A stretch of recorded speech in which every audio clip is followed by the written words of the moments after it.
avec son pilote Jean Alesi, alors qu'on a dit pique-pendre sur les relations de ces deux hommes. Eh bien, tout va bien. Jean, est-ce que vous êtes prêt pour une bonne course? Mais forcément, je veux dire, avant le départ, on est toujours gonflé à bloc. Ma voiture a toujours très bien marché. Ici en qualification, il y a eu 2-3 problèmes de pression de pneus, mais sinon en condition de course, vraiment ça marche bien. Hakkinen devant vous, Frenzen derrière vous, pas de problème? Non, mais de toute façon au départ, il n'y a vraiment aucun problème. Bon. Il faut juste faire attention à la première courbe, mais sinon j'arrive toujours à bien démarrer. Bon courage Jean, allez-y. Flavio Briatore, est-ce que vous êtes confiant? La voiture, il a marché bien tout le week-end. Jean, il a fait un bon travail et aussi ce matin, on était bien. J'espère qu'il va bien et on fait un bon pack. Très bien, merci Flavio. Alors que Jean-Luc Villemont nous montre la Benetton Renault d'Alesi et qu'il bascule maintenant vers Marc Minari et Olivier Panis. Alesi 6e, Panis 5e. Et oui, les deux hommes, Jean-Louis, sont ensemble sur la 3e ligne. Il y a 1 millième de seconde qui vous sépare, Olivier, de Jean. 1 millième qui change tout parce que c'est vous qui êtes du bon côté au départ sur cette 3e ligne. Oui, c'est vrai qu'on est du bon côté sur la grille, c'est important. Par contre, les Benetton démarrent toujours très bien, donc je pense que Jean a un petit avantage peut-être au premier freinage, mais pour une fois on peut peut-être très bien démarrer nous aussi, donc on va voir. Jean vient de confier à Jean-Louis Moncet qu'il n'y aura aucun problème, le départ va se passer très proprement. J'espère, en tout cas on a 72 tours à faire, donc c'est toujours dommage d'arrêter au premier virage.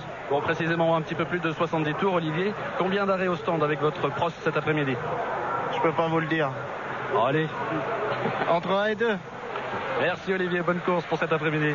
Oui, alors que Jean-Luc Villemont nous montre la Prost Honda d'Olivier Panis, sur laquelle on pourra remarquer, si Jean-Luc veut bien cadrer vers l'aileron, bien que Olivier Panis met un peu plus d'appui aérodynamique que les autres voitures et un peu plus ce qu'il a utilisé normalement aux essais, ce qui veut dire qu'il pourrait faire peut-être 2 arrêts plutôt qu'un seul, surtout si Bridgestone a choisi des pneus tendres. Vous savez que ici à Interlagos, mais comme depuis le début de la saison, on a droit jusqu'au samedi matin à 2 choix de pneus et puis ensuite il faut se débrouiller pour faire les qualifications, le warm-up et la course avec le même type de gomme. Alors si vous avez choisi des durs, eh bien pas de chance s'il fait très froid. En revanche, beaucoup de chance s'il fait chaud. Ici, la température est à environ 20 degrés, Marc Minari, alors que ici, on détaille la McLaren Mercedes de Mika Hakkinen qui a très nettement dominé son équipier David Coulthard, qui était le vainqueur du Grand Prix d'Australie à Melbourne. Et regardez cette belle scène, vous en parliez tout à l'heure, il y avait Flavio Briatore et Jean Alesi. Maintenant, ce sont 2 patrons d'écurie, Ron Dennis, en compagnie de son ancien super conseiller technique et champion du monde à l'époque où il était pilote, bien sûr. C'est Alain Prost. Vous évoquiez Jean-Louis à l'instant, David Coulthard. Il est 12e seulement sur cette grille de départ, le vainqueur de Melbourne. Coulthard à la 6e ligne, alors que donc son coéquipier Hakkinen est en 2e ligne avec le 4e temps. Hakkinen qui s'est annoté a réalisé donc ce matin au warm-up le 2e temps avec la voiture de réserve. Apparemment, il va également s'élancer cet après-midi avec sa voiture de réserve, Mika. Le grand Gerhard Berger qui s'installe maintenant dans la Benetton Renault. Il faut en profiter pour ajuster parfaitement les harnais. Aucun pli sous la combinaison, car la situation serait très inconfortable. Vous voyez avec quel soin Berger s'est installé, tandis que maintenant on part chez Ferrari. Cette Ferrari, celle du double champion du monde, de Michael Schumacher, qui est sur la première ligne de la grille de départ, aux côtés de l'homme en pole position, qui est donc Jacques Villeneuve avec sa Williams Renault.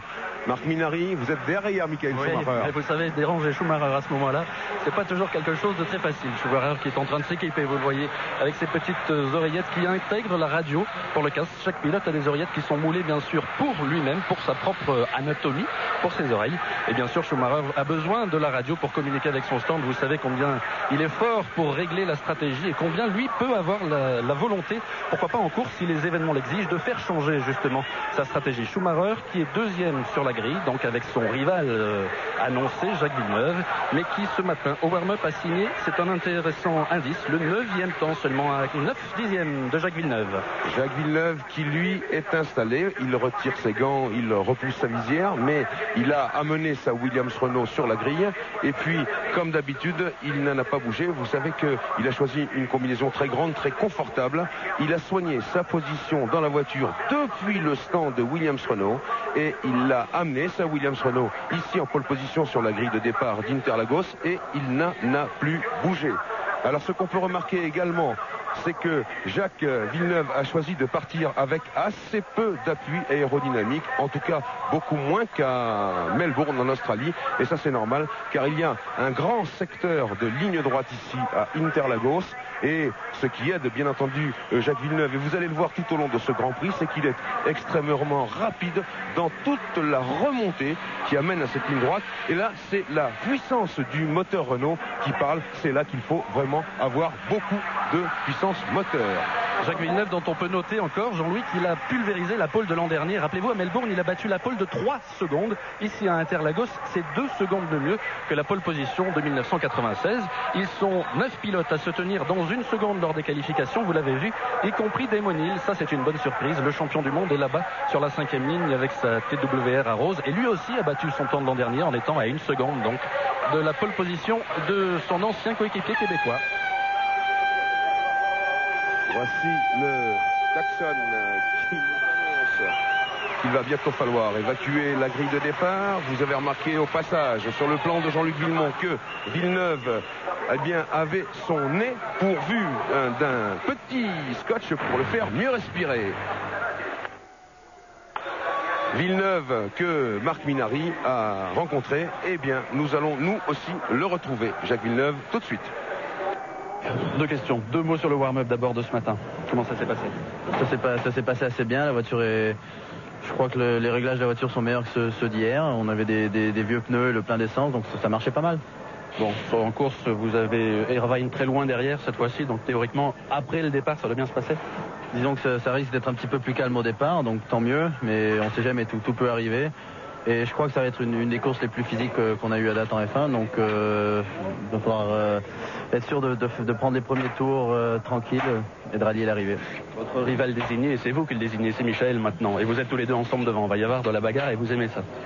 Oui, j'ai beaucoup de respect pour Michael et c'est sûr qu'il va être très vite en course, donc je pense qu'il va y avoir une bonne bagarre. Dernier mot, la stratégie? Ça on la garde pour nous. Michael Schumacher en première ligne avec Jacques Villeneuve. Jacques Lafitte, c'est l'affiche de ce Grand Prix du Brésil. C'est le grand duel. Ce sont les 2 superstars de la F1 moderne. Oui, après le Grand Prix de Melbourne, Villeneuve qui n'a pas pu finir alors qu'il aurait dû gagner la course est en position très délicate aussi ici à Interlagos, qu'il faut absolument qu'il marque des points aujourd'hui. Et puis Berger en outsider, 3e sur la grille de départ. Ça ne lui était plus arrivé depuis le Grand Prix d'Allemagne en juillet dernier. Oui, c'est assez rassurant pour Benetton et pour Jean Alesi. Ça veut dire que les voitures marchent mieux. Jean a l'air très confiant dans les performances de sa voiture avec le plein. Hakkinen sur la McLaren Mercedes partage la 2e ligne avec Gerhard Berger. Hakkinen qui avait été moins en verve que son équipier Coulthard à Melbourne, on s'en souvient. Ici, c'est plutôt l'inverse. Disons que Hakkinen a trouvé les meilleurs réglages que Coulthard, qui a été très embêté avec sa voiture pendant toute la séance d'essai. Et puis la Prost d'Olivier Panis, la bonne surprise du week-end, 5e sur la grille, 3e temps du warm-up ce matin, avec ses pneus Bridgestone et une voiture visiblement bien née. Tout semble indiquer que Bridgestone est déjà très performant par rapport à son concurrent américain. Et tout semble indiquer aussi que la voiture d'Olivier progresse régulièrement et qu'on est très heureux de le voir en 5e position. Il va faire certainement une très belle course, qu'on sait que la fiabilité de Prost est légendaire. Alors un petit mot précisément à propos du warm-up, on en a parlé tout à l'heure, mais malgré tout on a pu constater que les écarts sont assez serrés. Villeneuve a peut-être un petit peu de marge, mais il y a 20 voitures regroupées en 2 secondes. Oui, ce qui veut dire une chose, c'est d'abord que les voitures sont beaucoup plus proches qu'elles ne l'étaient l'année dernière. Ça veut dire aussi que l'on va assister à une course formidable à tous les niveaux, je veux dire de la première à la 10e place, de la 10e à 20e, et qu'on va avoir un Grand Prix certainement magnifique. Extrêmement disputé sur ce circuit d'Interlagos dans la banlieue de Sao Paulo. Vous apercevez la ville là-bas au fond de l'écran avec une météo chaude, un petit peu de vent quand même, quelques nuages, mais aucun risque d'averse pour ce Grand Prix du Brésil 1997. On se retrouve dans quelques instants pour le départ du tour de formation après ces quelques messages. À tout de suite.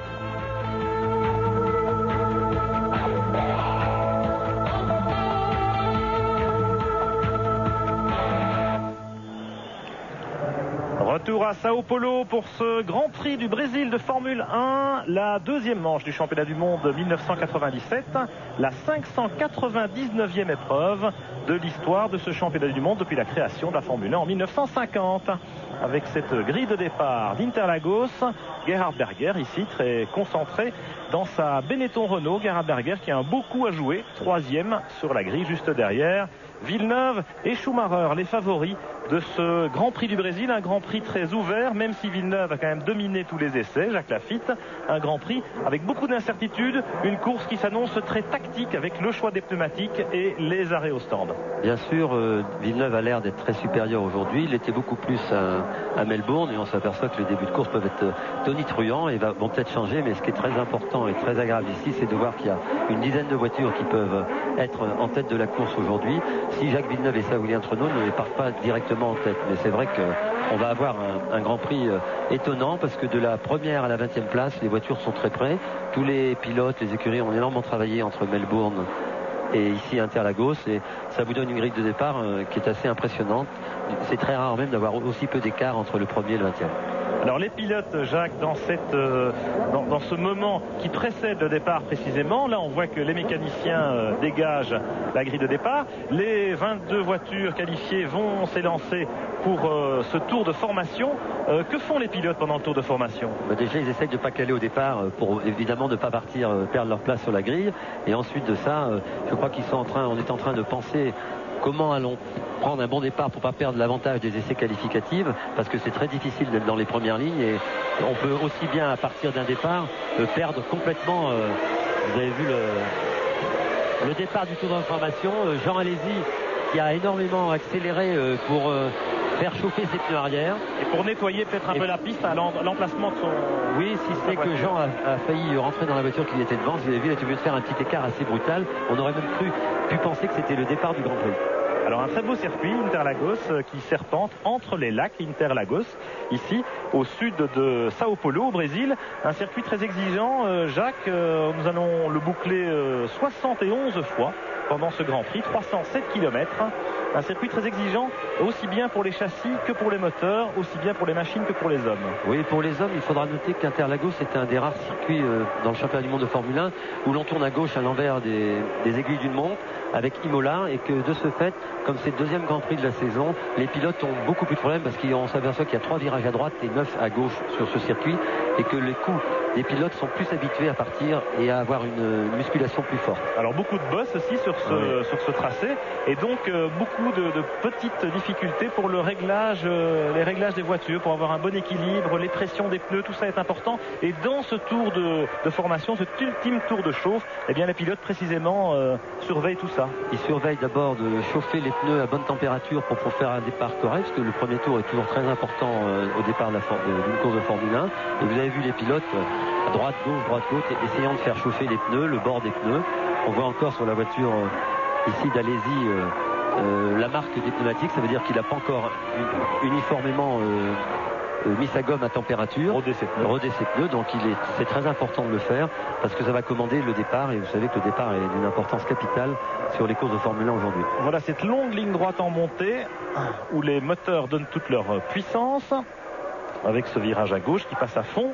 La petite ligne blanche qui délimite la piste de décélération là-bas, eh bien, il y a eu des petits problèmes aux essais, les pilotes n'avaient pas le droit de la couper, puis finalement, pour la course, tout est rentré dans l'ordre.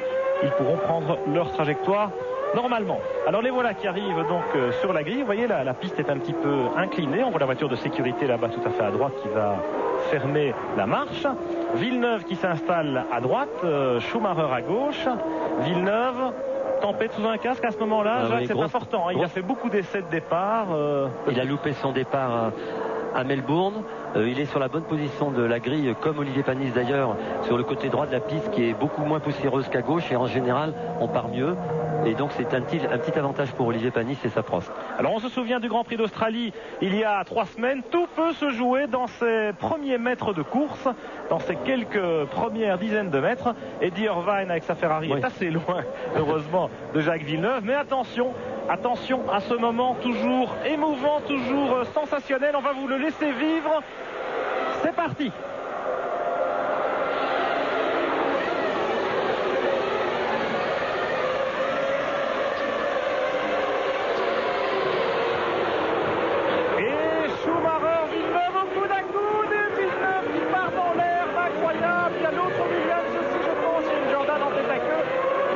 semble que c'est Schumacher, incroyable, Villeneuve qui a été contraint de partir dans l'herbe. Schumacher à côté de lui, Jacques qui a un petit peu poussé, joué des coudes. Vous savez, on avait dit que la position à droite était la meilleure. En fait, Schumacher s'est infiltré tout de suite à la corde. Et Stewart qui a calé sur la grille. Avait calé sur le départ. On voyait les drapeaux agités même avant le départ. Alors attention, la Stewart là-bas sur la grille, parce qu'il va falloir la dégager avant que ces messieurs n'arrivent pour boucler leur premier tour avec Schumacher devant Berger, Panis troisième, et puis la McLaren de Häkkinen, drapeau rouge parce qu'il y a la Stewart évidemment qui est complètement bloquée là-bas. Je pense que c'est la voiture de Magnussen complètement bloqué. Et Pierre, ici c'est le désespoir dans l'écurie Prost Honda naturellement, parce que Panis avait pris un départ absolument canon et tout le monde a hurlé, levé les bras au ciel, et c'est par conséquent une nouvelle procédure de départ avec un tour de moins naturellement. On revoit bien évidemment la même chose du côté de Ferrari puisque Schumacher avait pris la tête. Alors on revoit le départ évidemment avec la Ferrari de Schumacher qui envoie un peu la Williams de Villeneuve à droite, un peu hors trajectoire. Eh oui, allez-y aussi. Frenzen aussi, je pense. Alors, bonne chance pour tous ces pilotes, parce que, étant donné que la course n'a pas fait un tour, ils vont pouvoir repartir avec leur mulette. Donc, nouvelle chance pour Jacques Villeneuve. Et regardez. Et il y a eu la voiture de Fisichella, la Jordan Peugeot, qui a été escaladée par une voiture, peut-être la voiture de Damonil, à mon avis. Damonil, avec la Rose Yamaha. Là, c'est la Stewart Magnussen qui a été dégagée finalement. Et c'est la voiture de Barrichello qui était en panne sur la grille de départ, et chose étonnante, elle était en panne avant que le départ ait été donné, et le directeur des courses n'a pas dû voir vous voyez Damonil qui rentre au stand, excusez-moi, mais le directeur de course n'aurait peut-être pas dû donner le départ. À propos du mulet, Pierre et Jacques, on est en train de préparer celui de chez Williams Renault qui était préparé pour Heinz-Harald Frentzen justement. Mais on a emmené pour l'instant juste un museau, un capot, un aileron avant pour Jacques Villeneuve. On va voir si on peut se contenter de le changer et le relancer avec sa propre monoplace de course. Il faudra un museau aussi pour la Rose de Damonil, la Rose Yamaha. On revoit d'ailleurs d'un autre angle maintenant le départ avec cette bousculade dans le S de Senna là-haut. Un virage en dévers avec un virage sans visibilité, ce qui explique peut-être un petit peu cela. C'est donc la Stewart de Barrichello effectivement qui était restée bloquée sur la grille de départ et qui a provoqué en quelque sorte ce drapeau rouge. Là c'est Jan Magnussen, le jeune danois, l'équipier de Barrichello, qui revient à pied pour prendre la voiture de réserve de l'équipe Stewart Ford. Lui, il a carrément abandonné, en tout cas il a été abandonné par sa voiture dans ce premier tour. Alors on voit que la voiture d'Alesi est toujours là, et qu'en fait je crois sur le départ c'est une voiture blanche, et bleue c'est la voiture de Damonil, je pense, qui était allée un peu à l'extérieur. Alors on est donc changement de capot, oui, certainement sur la voiture de Jacques Villeneuve, qui visiblement n'a rien abîmé sur sa voiture. Les mécaniciens sont en train de vérifier, mais il n'y a pas de gros dégâts sur sa voiture. Alors on va repartir pour 70 tours, c'est-à-dire un tour de moins, puisque a été couvert avant ce drapeau rouge qui interrompt la course. Il y a quelques voitures qui manquent sur la grille de départ, et on va tout de suite voir s'ils vont revenir. Allez-y, Frenzen, Ralf Schumacher est là, Barrichello est là, Fisichella bien sûr, qui a été un petit peu harponné par Damonil et son Arrows Yamaha dans cette bousculade du premier virage. Alors Jean-Louis Moncet, Marc Minardi, je ne sais pas si vous allez pouvoir remonter sur la grille de départ pour un petit peu nous donner les dernières nouvelles. Là on voit Damonil avec l'Arrows Yamaha numéro 1 qui rentre au stand. Alors est-ce qu'il va prendre la voiture de réserve? Est-ce qu'on répare celle-là? Suspense. Vous voyez, les mécaniciens la soulèvent. Les mécaniciens ont vérifié le train arrière. Et puis changement de capot avant et de museau pour Jacques Villeneuve aussi. Alors je vous propose qu'on retourne à Paris pour tourner une petite page de pub, et on revient ensuite à Interlagos pour vivre le départ, le bon cette fois, espérons-le, de ce Grand Prix du Brésil de Formule 1. Retour à Sao Paulo pour ce Grand Prix du Brésil de Formule 1 sur les circuits d'Interlagos. On pousse une Ferrari, vous le voyez, c'est la voiture de réserve de la Scuderia qu'on amène pour Eddie Irvine, qui a été une des victimes de ce carambolage au départ du Grand Prix du Brésil, départ qui va être redonné dans quelques minutes pour 70 tours de course au lieu de 71. Là sur la piste, eh bien, on aperçoit une Jordan Peugeot, c'est celle de Giancarlo Fisichella, Jacques Lafitte, Fisichella qui va aller rejoindre sa place sur la grille de départ. Fisichella qui a remis des pneus neufs d'ailleurs aussi sur sa voiture, et on va s'apercevoir aussi que derrière lui Herbert, Barrichello et Damonil ont été absents. il manque 3 ou 4 voitures, notamment la Williams de Frenzen. Marc Minari, vous êtes chez Williams. Qu'est-ce qui se passe? Il se passe qu'on est en train de préparer justement le mulet pour Heinz Harald qui vient d'arriver il n'y a pas plus de 30 secondes en courant, appelé bien sûr par Patrick Head. Attention, on va démarrer le moteur. L'homme qui est en train d'équiper Heinz Harald Frentzen, c'est Karl Gaden, le chef mécano. Vous voyez cet homme qui a la queue de cheval, peut-être c'est lui le chef mécano et qui a beaucoup briefé Frentzen sur les arrêts au stand notamment. On aura peut-être l'occasion d'en reparler. Et puis il y a le blond, le team manager Dickie Stanford qui s'occupe aussi de la manœuvre. Et vous voyez l'inquiétude actuellement Williams parce que enfin le moteur. Oui, le moteur V10 Renault qui résonne et Heinz Harald Frentzen qui va repartir sur la voiture de réserve de l'écurie Williams Renault. Le voilà qui s'élance et qui va aller rejoindre la grille comme Fisichella qu'on aperçoit là et qui se faufile jusqu'à sa place en 4e ligne. Une très bonne performance de Fisichella, 7e temps des essais ici à Interlagos.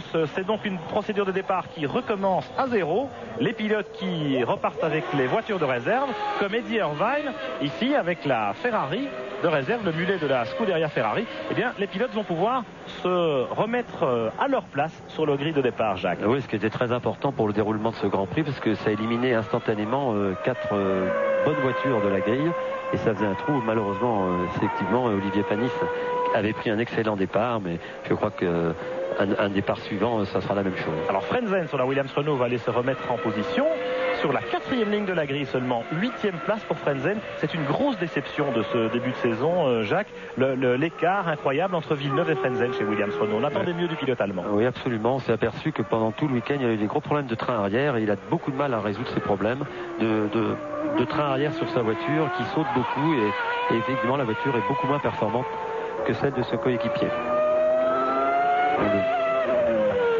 Voilà, Frenzen qui retourne se placer là-bas et qui boucle ce tour de chauffe, ce dernier tour de formation. Alors Jacques, on va revoir évidemment le départ. Villeneuve avec Schumacher en première ligne. On a vu que ça a été très chaud, ils sont rentrés côte à côte. On revoit d'ailleurs ici des images au ralenti. Et si vous voulez, c'est Schumacher qui a la bonne position et il a un peu élargi sa trajectoire. Voilà, Jacques insiste. Et Jacques, il a insisté, mais voilà, en partant sur la partie poussiéreuse de la piste. Et on s'aperçoit que c'est Fisichella sur cette image qui provoque le carambolage. Voilà. Ouais. Il y a plusieurs incidents en fait. Il y a Villeneuve qui part dans la partie poussiéreuse de la piste en travers, il perd l'adhérence, il tire tout droit. C'est vrai aussi pour Frenzen. Oui. Et puis là, il y a cet accrochage entre Fisichella et Damon Hill. Voilà, qui va provoquer, vous voyez, le passage de la McLaren de Coulthard très juste entre les deux voitures. Voilà. Et là, c'est Frenzen qui vient faire le créneau pour se garer sur la grille. Voilà Barrichello qui arrive avec la Stewart Ford. Il ne manque plus qu'une voiture, laquelle Herbert, je crois. Oui, c'est possible. Johnny Herbert, en effet. Alors bon, on va voir ça. Voilà la Benetton. Non, la Rose de Damon Hill. Voilà, c'est celle-là qui manquait. Hill qui est reparti. Il s'est arrêté longuement en stand, mais pour réparer sa voiture. Il n'a pas pris son mulet. Non, il avait beaucoup de problèmes. Positionnement de l'aileron, le support aileron qui était cassé et l'aileron, le capot avant a été changé. Et visiblement, il n'y avait pas eu d'autres dégâts. En tout cas, on l'espère pour Damon Hill. En tout cas, beaucoup de travail. Là, c'est la Stewart Ford qui est poussée dans les stands. La voiture utilisée par Magnussen qui a été ramenée par les commissaires. Là, nous avons Eddie Irvine avec Jean Todt. Eddie Irvine qui a aussi été bloqué. On revoit Damon Hill avec son mât d'aileron effectivement plié suite à la collision avec la Jordan de Fisichella. Elle était carrément partie à saute-mouton. Oui, elle est partie très en l'air et on espère que ça n'aura pas endommagé le train arrière. Et puis la Stewart de Barrichello qui avait calé au moment du départ et même un petit peu avant que les lumières ne s'éteignent. Et vous pouvez voir là que Barrichello avait le mulet à sa disposition, donc pour lui c'est pas très très grave. Il a essayé sa voiture aux essais et donc il a une voiture qu'il connaît parfaitement. Et c'est lui qui avait provoqué en réalité ce drapeau rouge. Et nous allons assister au deuxième départ de ce Grand Prix du Brésil de Formule 1. Barrichello, c'est un petit peu la vedette locale. Il est reparti un peu à zéro cette année en relevant le challenge de l'écurie Stewart Ford. L'an passé, il était chez Jordan Peugeot, il était parti en première ligne ici à Sao Paulo. Là, il est 11e sur la grille, la même place qu'à Melbourne. Oui, très belle performance pour l'équipe Stewart, qui est une jeune équipe qui démarre la Formule 1 cette année. Ils ont eu bonne chance et la bonne idée d'engager Ruben Barrichello, qui est un très bon pilote, qui est jeune. Il faut rappeler qu'il a à peine 24 ans et que ça fait quand même 4 ans qu'il fait de la Formule 1. Donc c'était un jeune pilote avec beaucoup d'expérience et il le prouve régulièrement. Eddie Irvine ici avec la fille qui tient le parapluie à côté de lui, le parasol plutôt, eh bien c'est sa sœur, figurez-vous. C'est la sœur d'Eddie Irvine qui est kinésithérapeute et qui a été engagée par la Scuderia Ferrari. Voilà Damon Hill. Et on revoit encore le départ avec cette caméra en hauteur. On voit bien ce qui se passe entre Schumacher et Villeneuve et la perte d'adhérence de Villeneuve. Et puis derrière, ça se bouscule un peu. Fisichella qui heurte la voiture de Frentzen. Et puis Damon Hill qui arrive et qui ne peut pas l'éviter. Et voilà, petite partie de... Oui, qui provoque la voiture de Fisichella, qui provoque la sortie de 2 voitures dans le sable. Hein. On est toujours en train d'installer le museau sur la Williams de Jacques Villeneuve. Apparemment, il y a un petit souci pour l'installer. Petite info, le départ, c'est à 24 très précisément. Dans quelques 5 minutes, donc... Alors que Ralf Schumacher, ici avec la Jordan Peugeot à la décoration particulièrement agressive, Ralf Schumacher est revenu également se placer sur la grille de départ. Il est en 5e ligne avec le 10e chrono. Ralf derrière son équipier Fisichella, les 2 jeunes pilotes de l'équipe Jordan Peugeot qui ont eu un petit peu de mal en qualification. Oui, jeune et fougueux et très bonne qualité pour démarrer la Formule 1, mais qui provoque beaucoup de sorties de route parce que les pilotes ont moins d'expérience, essayent de bien faire, mais je crois que c'est un bon choix pour l'équipe Jordan Peugeot d'avoir engagé ces 2 jeunes pilotes parce qu'ils font du très bon travail. Bon, maintenant il faut un peu qu'ils se calment et que chaque départ soit moins excitant que celui-là. Là on est chez Ferrari avec toujours des petits soucis aussi en dernière minute, a fortiori sur cette voiture de réserve pour Eddie Irvine. Donc on a vu tout à l'heure en conversation avec Ross Brown, le nouveau directeur technique de la Scuderia. Et puis bien sûr tous les paramètres. Il y a déjà tellement de tension dans ces moments avant le départ. Et puis là évidemment la pagaille suite à cette collision et à ce nouveau départ, eh bien ça va faire beaucoup de problèmes pour tous les pilotes. Hein. Surtout que la plupart des pilotes ont pris des voitures qu'ils connaissent à peu près bien. Les voitures, on peut penser raisonnablement qu'elles ont exactement le même équilibre que leur voiture de course, mais ça va ajouter au stress de chacun. Et avec un second départ est toujours une chose très difficile en Formule 1 pour les pilotes parce qu'on a échappé pour les uns à se dire j'étais bien parti, ça y est, il faut que je refasse mon départ. La concentration est légèrement détendue après ces départs, mais la pression va être énorme parce que il n'y a plus de mulet, je veux dire, il ne faut pas un 3e départ. Regardez la Ferrari d'Irvine, ce qui est clair, c'est que la voiture était sans doute préparée pour Schumacher et que comme c'est Eddie Irvine qui en a besoin, eh bien il faut un petit peu refaire les réglages selon les préférences du pilote irlandais. Voilà une vue générale de la grille. On voit que tout le monde est revenu en place avec Villeneuve, Schumacher en première ligne et puis sur la 2e ligne Berger et Hakkinen qu'on aperçoit là en dessous, et puis la 3e ligne 100% française Olivier Panis à gauche de votre écran sur la Prost Honda, Jean Alesi sur la Benetton Renault à droite. Un petit peu plus haut la voiture jaune, eh bien c'est la Jordan Peugeot de Fisichella. Très belle performance du pilote italien, même s'il était sorti de la route violemment, vous l'avez rappelé Jacques, pendant les qualifications. À côté de lui en 4e ligne, eh bien c'est Heinz-Harald Frentzen, la déception de Williams Renault. Oui, Pierre, justement, un petit mot à propos de Frentzen. Il a donc pris son mulet entre le warm-up et la course sur sa voiture de course et sur le mulet. Apparemment, on a modifié les disques de frein du côté de Carbon Industries. Il avait des 26 mm ce matin, Frentzen, et même lors du warm-up, il les usait beaucoup. Donc, on lui a monté, comme à Jacques Villeneuve, à l'avant des 28, en espérant bien sûr que ça tienne cet après-midi. Et puis, Jacques disait qu'il n'y a plus de mulet. Il faut pas qu'il y ait un accident au prochain départ. C'est la transmission arrière gauche de la voiture de course de Frentzen qui a cassé dans sa sortie. Et bien, chez Williams, on est en train de la réparer au cas où, eh bien, il y a encore un nouveau départ. Merci Marc, beaucoup d'infos. Et puis ces problèmes de frein chez Williams Renault qui avait provoqué la perte de Frentzen en Australie. Jacques, qu'est-ce qu'on peut en dire? Alors Frentzen, on peut en dire une chose, c'est qu'il conduit pour la première fois avec une seule pédale, enfin 2 pédales, l'accélérateur et la pédale de frein, et qui doit freiner avec le pied gauche et qu'il n'a pas encore très bien en main ou dans le pied en tout cas l'utilisation de ce système, et que vraisemblablement, après avoir vu les gens de Carbon Industries, il appuie un peu trop longtemps sur sa pédale, fait donc chauffer plus ses freins, et comme les freins chauffent plus, il les use plus, ce qui a expliqué ce désastre de Melbourne où on a vu son disque exploser parce qu'il n'y a plus de matière. Et puis le problème chez Williams aussi, c'est que les étriers de frein ne supportent pas de disques plus épais que les 28 mm dont vous parliez, Marc. Alors là, la différence, c'est que ce circuit n'est pas très exigeant pour les freins. La seule chose ici, c'est que beaucoup de pilotes ont dû partir avec beaucoup d'essence et donc n'ont pas encore l'expérience pour l'usure et tout ça, parce que on n'a pas le temps, en faisant 30 tours, de faire des vrais essais de plein. Alors il y aura peut-être une surprise, mais d'après ce que l'on pense et ce que les gens pensent, c'est que ici les freins ne sont pas un problème. On pouvait partir avec des 26, des 28 ou même des 24 certaines voitures. Voilà, un circuit pas trop exigeant pour les freins, beaucoup moins en tout cas que le tracé urbain de Melbourne, théâtre du premier Grand Prix de la saison en Australie, ici à Interlagos. Eh bien, c'est un circuit, on l'a dit, bosselien, un circuit assez rapide avec des virages rapides, certes, des longues rectilignes, mais aussi une portion plus sinueuse au milieu de ce tracé.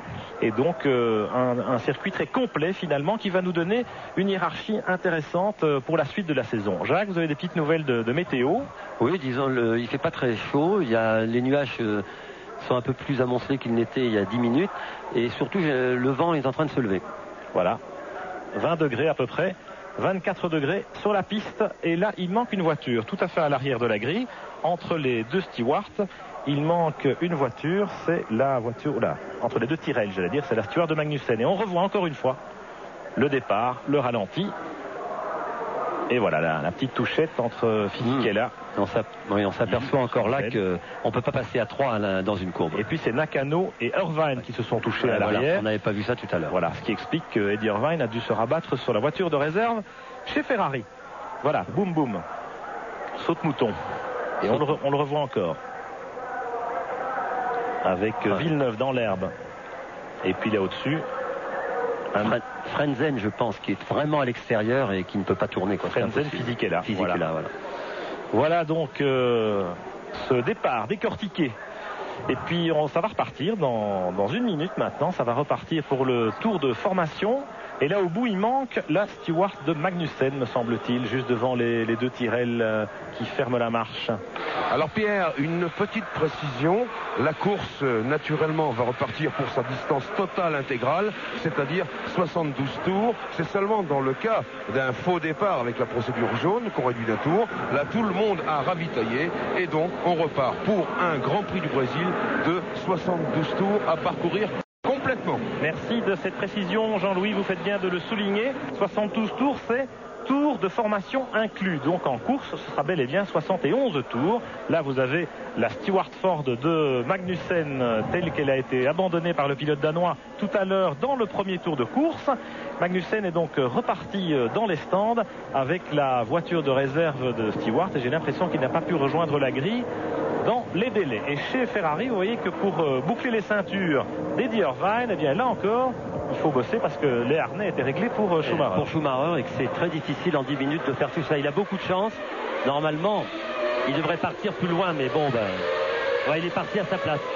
C'est vrai que normalement, les mécaniciens n'avaient plus le droit d'intervenir sur la voiture au moment du feu vert. Je pense qu'il y aura une réclamation. C'est pas impossible. Allez. Jean, allez-y, vous l'avez vu, reparti en pneu neuf sur la Benetton Renault.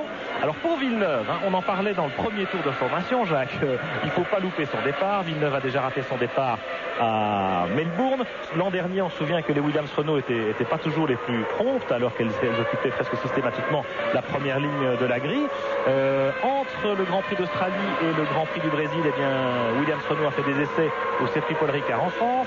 Villeneuve a notamment multiplié les entraînements de départ proprement dit, mais il nous a dit pendant la semaine, finalement, au plus on en fait, au plus on y pense, et au plus psychologiquement on risque encore de se louper. La preuve vient d'être faite, Villeneuve est parti correctement, mais Schumacher l'a quand même surpris. Schumacher qui prend toujours d'excellents départs, et vous verrez que souvent Schumacher fait cirer ses roues pour mettre de la gomme à l'endroit où il y en a très peu, parce qu'il y a beaucoup de poussière, et qui se repositionne exactement au même endroit pour avoir une meilleure adhérence à l'impulsion du départ. Alors, Schumacher, Villeneuve en première ligne, ils ont été au coude à coude et c'est vraiment un petit peu à l'intox que ça s'est joué au moment de plonger dans ce virage aveugle, ce fameux S de Senna.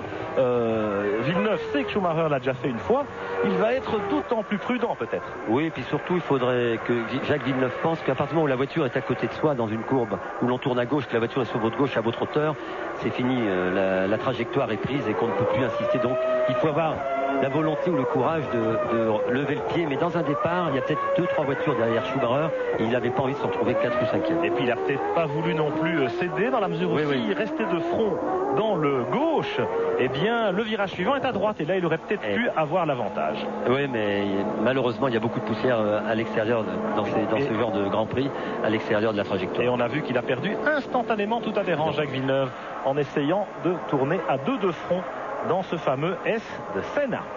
Alors voilà la grille qui se repositionne. 22 voitures qualifiées. On sait que les 2 Lola nous ont quittés. Pas qu'elles ne se sont pas qualifiées comme en Australie, mais carrément elles ne se sont pas présentées aux essais de ce Grand Prix du Brésil suite à un problème économique pour cette petite équipe qu'on ne verra plus. Attention, deuxième départ de ce Grand Prix du Brésil. Les feux rouges s'éteignent et ça repart. Très bon départ de Jacques Villeneuve. Et de Schumacher. Attention à Kynen qui bloque ses roues au freinage. Et puis les Benetton avec Berger, Alesi et Panis 6e. Alors qu'il était 3e tout à l'heure. Mais tout se passe bien. Katayama avec la Minardi et un commissaire. Et les commissaires brésiliens sont parfois un peu empotés. Enfin, il s'est fait rouler dessus par la roue arrière de la voiture du petit japonais. Attention, ça se bouscule avec les 2 de Jordan Peugeot là-bas au freinage du bout. Et c'est Schumacher, Villeneuve qui ont déjà fait le trou. Avec Hakkinen, 3e. Schumacher en tête. C'est pas mal parce qu'il va avoir du mal, Villeneuve, pour le doubler. Oui, ça va nous faire un bien plus beau Grand Prix. C'est difficile de doubler. Schumacher, vous allez voir, on ne le passe pas comme ça et ça présage là-dessus d'événements très très agréables. Malheureusement, Olivier est en 6e position, un moins bon départ. Alors ce matin au warm-up, petite information pour vous donner une idée de ce qui va se passer dans les tours qui viennent. Villeneuve avait réussi son meilleur tour en 1.17.4, c'était le meilleur temps des essais libres. Schumacher était seulement 9e en 1.18.3. Alors on va voir aussi combien d'essence ils ont remarqué et quel type de pneus ils chaussent. On croit savoir, Jacques, parce qu'il y a beaucoup d'intox là-dessus, mais que aussi bien Schumacher que Villeneuve sont en pneus durs. Attention, Villeneuve déjà en position d'attaquer Schumacher au bout de la ligne droite et il le passe de façon irrésistible. On pourrait penser que Jacques Villeneuve part avec moins d'essence que Schumacher et qu'il a peut-être des pneus plus tendres vu la facilité avec laquelle ça ne présage rien de bon. Schumacher s'était doublé à l'aspiration. Avec beaucoup d'aisance. Ah oui, étonnant. Alors le classement, fin du premier tour. Villeneuve, Schumacher. 3e Hakkinen, 4e Berger, 5e Alesi, 6e Panis, 7e Demonil avec la Rose Yamaha, très beau départ. 8e Coulthard qui était 12e sur la grille, bien joué aussi. 9e et 10e les 2 Jordan Peugeot, Fisichella et Ralf Schumacher.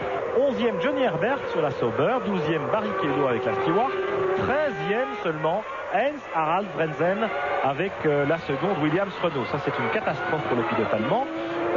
La Minardi de Katayama est poussée dans les stands. L'autre Minardi, Arnaud Trulli, est 14e devant la Ferrari d'Irvine, 15e, la Rose de Diniz, 16e, la Sauber de Larini, 17e, la Prost de Nakano, 18e, et puis les 2 Tyrrell de Salo et Verstappen, 19 et 20e. Villeneuve qui coupe la ligne blanche. Oui, il s'en sert. Il peut, c'est autorisé pendant la course. Et il bombarde, Jacques, avec la Williams Renault. On croyait qu'il aurait du mal à doubler Schumacher. Et vous avez vu avec quelle facilité, avec peut-être 15 ou 20 km/h de mieux. Oui, c'est très étonnant le dépassement de Jacques Villeneuve. Il a une voiture très performante, un peu moins d'appui certainement que Michael Schumacher. Moins de problèmes sur les bosses et donc une voiture plus agréable à conduire et plus facile et on s'en aperçoit là. Regardez le dépassement exceptionnel. Aspiré, c'est le grand intérêt aussi de ce circuit, c'est que de grandes courbes avant la ligne droite des stands, cette grande vitesse permet ces dépassements.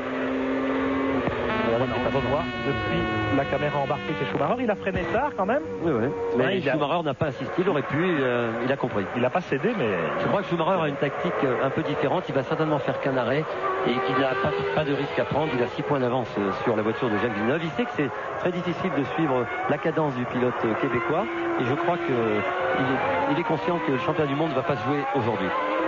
Alors entre Villeneuve et Schumacher, effectivement, c'est la bagarre pour le titre de champion du monde qui est en train de se jouer, qui commence en réalité, puisque nous avons encore 16 courses avec celle-ci au programme de la saison 97. Une très longue saison et déjà l'avantage pour Schumacher, 6 points d'avance au championnat sur Villeneuve, puisque le pilote allemand s'était classé 2e au Grand Prix d'Australie où Villeneuve, on s'en souvient, était rentré bredouille.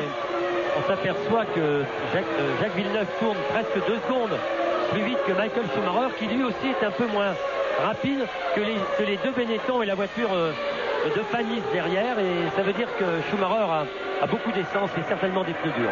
Alors Berger a pris la 3e place à Hakkinen, ce qui veut dire que les Benetton Renault sont bien dans le coup également en ce début de course.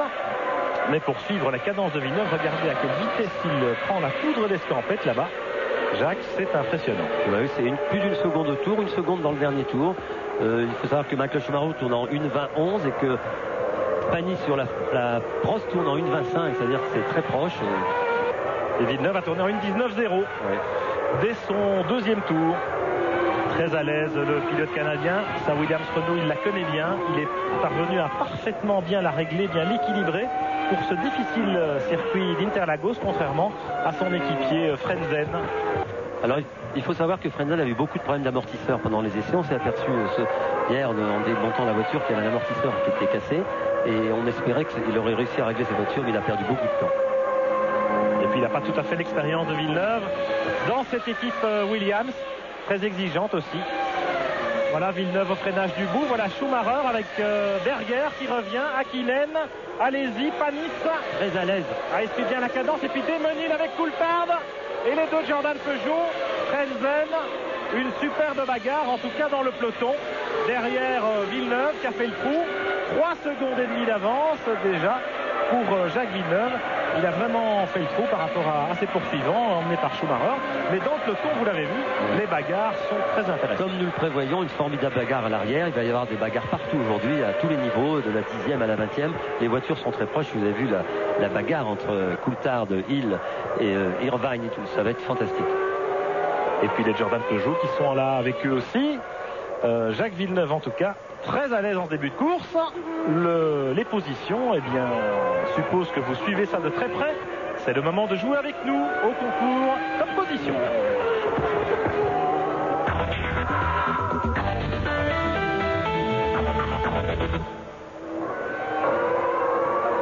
Voilà, 36-15 code TF1 pour gagner, eh bien, le plein gratuitement pendant toute l'année grâce à notre partenaire. Jacques Villeneuve, regardez, il a presque une ligne droite d'avance après 5 tours sur Schumacher, et des écarts intéressants. 3 secondes 7, Berger est à 4 secondes 8, Hakkinen 4e, allez-y Panis très à l'aise.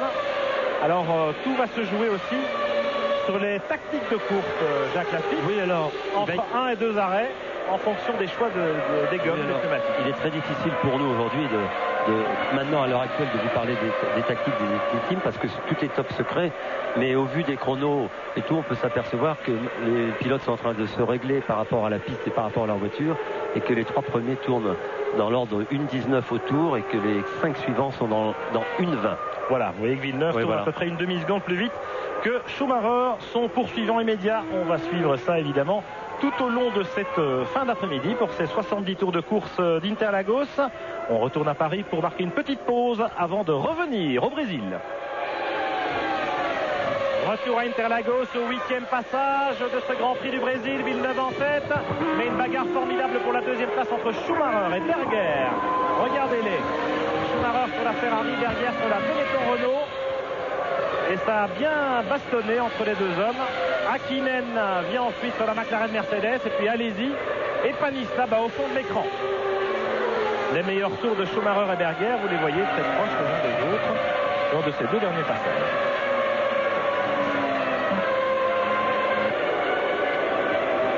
Alors on va essayer de revoir ce qui s'est passé entre Schumacher et Berger. Regardez-les. Voilà le freinage du bout. Berger qui a oublié de freiner à la corde. Il s'infiltre. Jacques Lafitte. Oui, c'est un pitch formidable. Et alors, c'est pas comme ça s'est passé tout à l'heure avec Jacques Villeneuve. Schumacher reste à droite et va récupérer la bonne trajectoire. Donc, on croyait que Berger avait doublé, non. Et Schumacher a tenu le coup, et la piste a dû se nettoyer un peu après les passages des autres voitures. Mais Berger est beaucoup plus rapide en ligne droite, ce qui tendrait à expliquer que Schumacher, pour régler sa voiture, a beaucoup plus d'appui que Berger. Et puis l'impression qu'on peut en regarder dans la ligne droite. Il déboîte assez facilement, comme l'avait fait Jacques Villeneuve. Mais C'est un peu plus difficile. Hein. Une meilleure vitesse de pointe indiscutablement pour les Benetton Renault.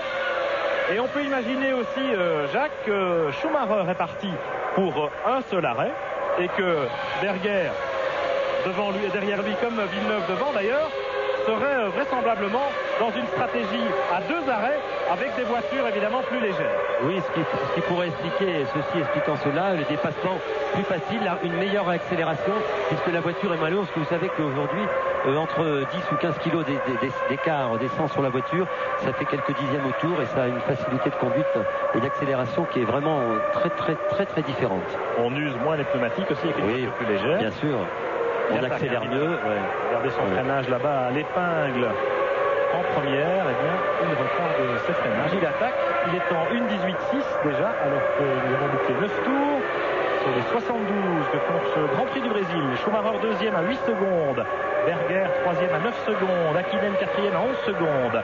Jean Alesi cinquième dans les roues du Finlandais. 6e Olivier Panis à 13 secondes. Demenil occupe toujours la 7e place avec la Rose Yamaha, mais à 19 secondes du leader. David Coulthard est 8e sur la McLaren Mercedes. 9e Fisichella Jordan Peugeot. 10e Ralf Schumacher avec l'autre Jordan Peugeot.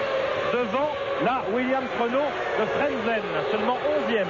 Herbert est 12e sur la Sauber. Barrichello 13e sur la Stewart. Diniz 14e avec l'autre à Rose. Eddie Irvine 15e avec la Ferrari. Larini 16e. Nakano 17e. Trulli 18e. Et puis les 2 Tyrrell de Salo et Verstappen 19e et 20e. Et la bagarre continue, Jacques, 10 secondes derrière Villeneuve, la bagarre continue entre Schumacher et Berger. Oui, il y a plusieurs bagarres derrière, il y a Schumacher, Berger, Hakkinen, Alesi aussi. Panis est un tout petit peu en retrait derrière, il tourne un tout petit peu moins vite, 3-4 dixièmes moins vite que ses adversaires, mais je crois qu'Olivier va certainement effectuer qu'un seul arrêt, donc il est parti avec beaucoup d'essence dans son réservoir, à mon avis avec le plein d'essence, et pour essayer de voir venir ce qui va se passer avec les pneus. Alors, autre paramètre, Schumacher est parti en pneus durs chez Ferrari, on le sait, alors que chez Benetton, eh bien, on a plutôt choisi les gommes tendres de Goodyear, ce qui explique que Berger soit un peu plus rapide aussi en début de course. Oui, soit un peu plus rapide, mais ça ne dit pas non plus que Berger ne va pas effectuer un seul arrêt, parce qu'on s'est aperçu pendant les essais qu'entre les pneus durs et les pneus tendres, il y a très peu de différence, mais que la Ferrari préfère utiliser les pneus durs parce qu'elle est plus difficile sur la piste et Schumacher conduit beaucoup plus durement. Regardez. À l'aspiration, Berger, il va déboîter au freinage encore, il se faufile. Ouais, oh là là. Magnifique dépassement. Hein. Voilà, il ne s'est pas embarqué. Ouais, très autoritaire, très incisif Gerhard Berger dans cette manœuvre. Voilà le pilote autrichien en 2e position de ce Grand Prix du Brésil avec la Benetton Renault. Magnifique attaque sur la Ferrari du champion du monde. C'est pas arrivé souvent à Schumacher de se faire doubler comme ça. Non, mais c'est vrai que l'attaque a été incisive. Ça veut dire que la voiture de Berger est très compétitive et qu'on va peut-être avoir une surprise. Mais de là à rattraper Jacques Villeneuve, qui caracole en tête pour le moment, mais très beau dépassement, fantastique dépassement. Vous voyez les circuits, on a des grandes lignes droites avec un bon freinage, permet des dépassements extraordinaires et ça va la course va être fabuleuse, qu'il y a des bagarres partout. Panis, lui, est toujours 2-3 dixièmes moins vite que les gens devant lui, Hakkinen et Alesi. Il a un peu de mal à suivre la cadence, mais je pense sincèrement que Panis est parti avec le plein d'essence. Et on revoit l'attaque de Berger sur Schumacher. Alors vous avez vu le dépassement à l'aspiration, le freinage un peu tardif de Berger qui est vraiment tangent, vous l'avez vu, il bloque un tout petit peu sa roue avant gauche et heureusement il récupère ce qui évite d'aller à l'extérieur et ce qui aurait permis à Schumacher de se refaufiler encore à l'intérieur, mais il a pu garder sa trajectoire et voilà, maintenant il s'en va. Il s'en va Berger, il creuse immédiatement l'écart par rapport à Schumacher et il va peut-être même tenir à peu près la cadence de Villeneuve, qui sait. En tout cas, Schumacher est certainement parti avec beaucoup d'essence parce que sa cadence est beaucoup moins rapide. Regardez, il va maintenant se faire rattraper par Hakkinen et Alesi avec l'autre Benetton Renault. Oui, ça a donné des idées à Hakkinen de voir Berger dépasser la voiture de la Ferrari de Michael Schumacher et effectivement ils se sont un peu rapprochés parce que Schumacher a perdu beaucoup de temps lors du dépassement quand il s'est fait dépasser par Berger. C'est ce qui explique un peu ce regroupement, mais vous savez qu'un pilote quand il se retrouve un peu plus près de la voiture se sent des forces nouvelles qui arrivent en lui et va essayer. Vous voyez, la voiture de Schumacher est très difficile, il glisse beaucoup ce qui explique en grande partie son départ. Vous voyez, regardez ces dérapages incroyables. Pas beaucoup de motricité. Pas beaucoup de motricité sur la Ferrari. Une voiture très instable. Beaucoup d'appui à l'arrière pour essayer d'équilibrer la voiture, qu'il pénalise en ligne droite et qui là aussi le pénalise dans les virages. Et puis il y a un magicien au volant sans doute, mais il ne peut pas faire de miracle. Hein. C'est certainement un magicien. Voilà, Berger qui s'envole. Et on revoit ici Schumacher et cette petite dérobade du train arrière à l'accélération. Magnifique dérobade. Très bien contrôlé. Et puis Hakkinen l'a vu. Hakkinen juste derrière lui. Vous l'avez dit, Jacques, c'est la carotte, le point de mire. Berger en tout cas maintenant une bonne cadence, une 19.1. Il est plus rapide que Villeneuve dans ce tour-là. Alors on va voir peut-être qu'entre la Benetton Renault et la Williams Renault, il y a photo finalement. Regardez, Villeneuve 18.6, 19.4. Berger 19.1, 19.1, un peu plus régulier. Peut-être que Jacques est un peu gêné. Je pense que Jacques non seulement n'a peut-être pas été gêné, mais qui contrôle parfaitement la situation et que quand il sent l'écart diminuer avec Berger, il lui remet un petit coup de boost et il tourne en 1.18. Il n'y a pas beaucoup. Je ne pense pas que Berger va tourner facilement en 1.18. Regardez, il attaque le pilote autrichien au volant de sa Benetton. Il est à l'attaque. Très motivé, hein, Berger, parce qu'il y a longtemps qu'il n'a plus été en position d'être aussi compétitif. C'est le vétéran des Grands Prix, Gerhard Berger. Et il aimerait bien, évidemment, regoûter aux joies du podium, qui sait, à la victoire. Il y a longtemps qu'il ne s'est plus imposé à la régulière. Gerhard, c'était à Hockenheim en 1995, encore chez Ferrari à l'époque. Villeneuve, qui a déjà doublé la Minardi de Katayama, je crois, ce qui explique peut-être ce tour un peu moins rapide tout à l'heure. Absolument, on voit aussi que Panis a bien progressé dans les temps. Il tourne maintenant en 1.19, c'est la première fois. Il tournait en 20 et il est dans les temps de ses adversaires. Allez, Villeneuve devant Katayama. On va essayer de vous piéger au petit jeu. Top position.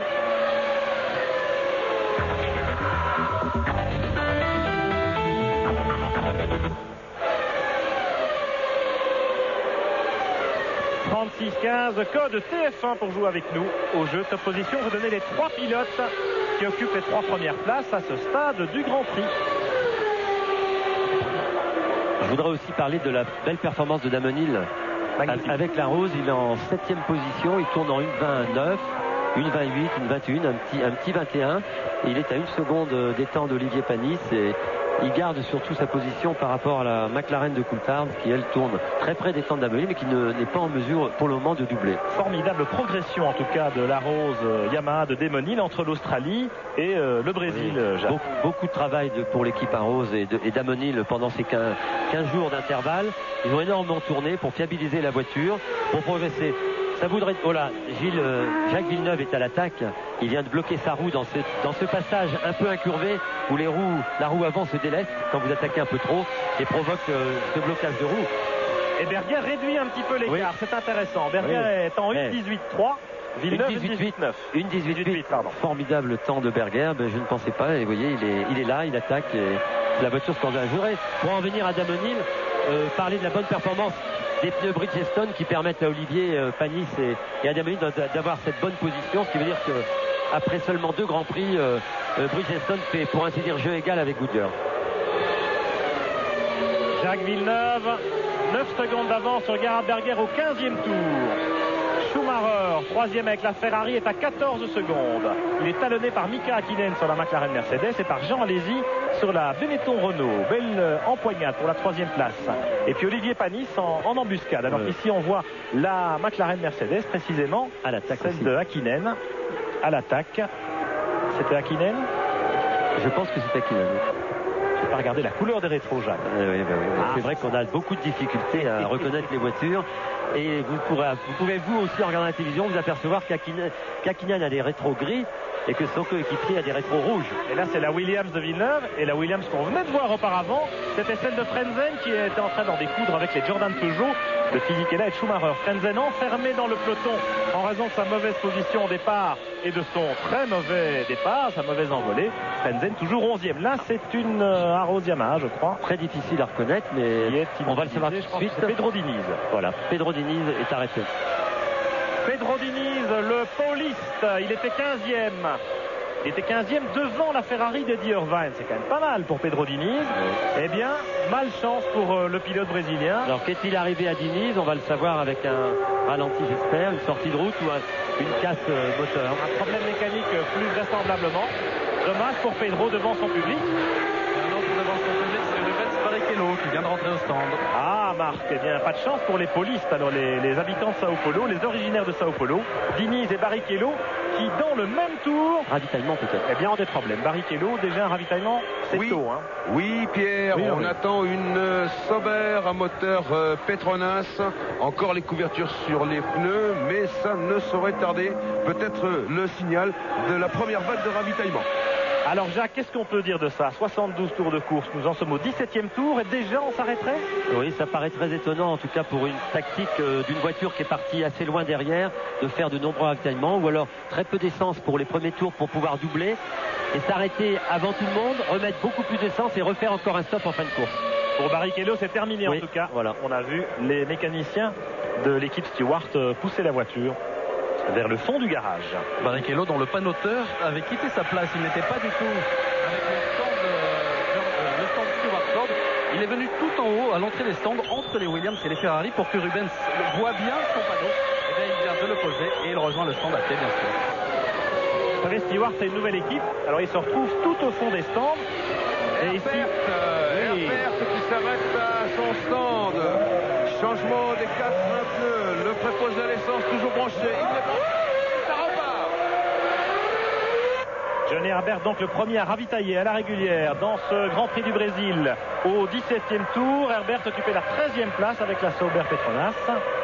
Et gageons qu'il va profiter de ce ravitaillement peut-être pour gagner quelques places en ayant bien anticipé le coup. Alors on peut penser que Herbert n'a pas remis beaucoup d'essence, qu'il s'est fait un stop de 28 secondes, et on avait calculé qu'il fallait à peu près 35 secondes pour faire le plein, la moitié de réservoir pour finir la course, c'est-à-dire le plein en fait de la voiture.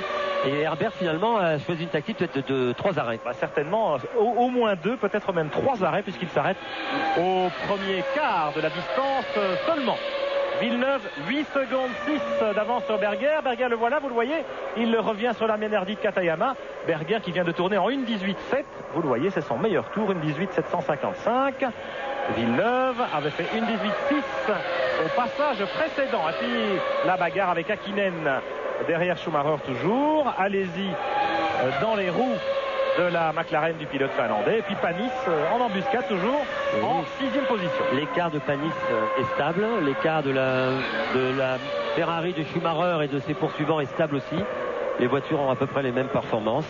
Il va être très difficile pour ces pilotes de faire la différence. Arrêt de Mika Salo. Avec la Tyrrell. Qui ne sont pas trop à la fête et qui multiplie également les arrêts, les ravitaillements, les changements de pneumatiques dans ce Grand Prix du Brésil. Alors que dans la bagarre pour les places qui valent cher, les places avec des points que nous suivons ici, Schumacher 2e, Hakkinen 3e. Non, Schumacher 3e, pardon, puisque Berger l'a passé. Hakkinen 4e, Alesi 5e, Panis 6e.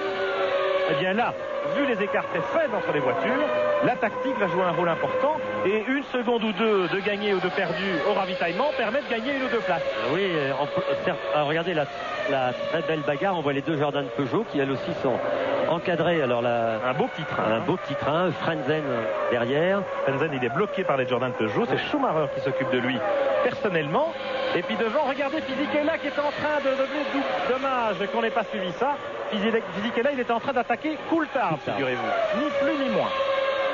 Ou alors on disait pour la tactique, c'est vrai que ça va être très important pour les voitures de tête qui sont très près les unes des autres. Alors maintenant, il va falloir savoir quels sont les arrêts pour ces pilotes. 1 ou 2, ça va être très important.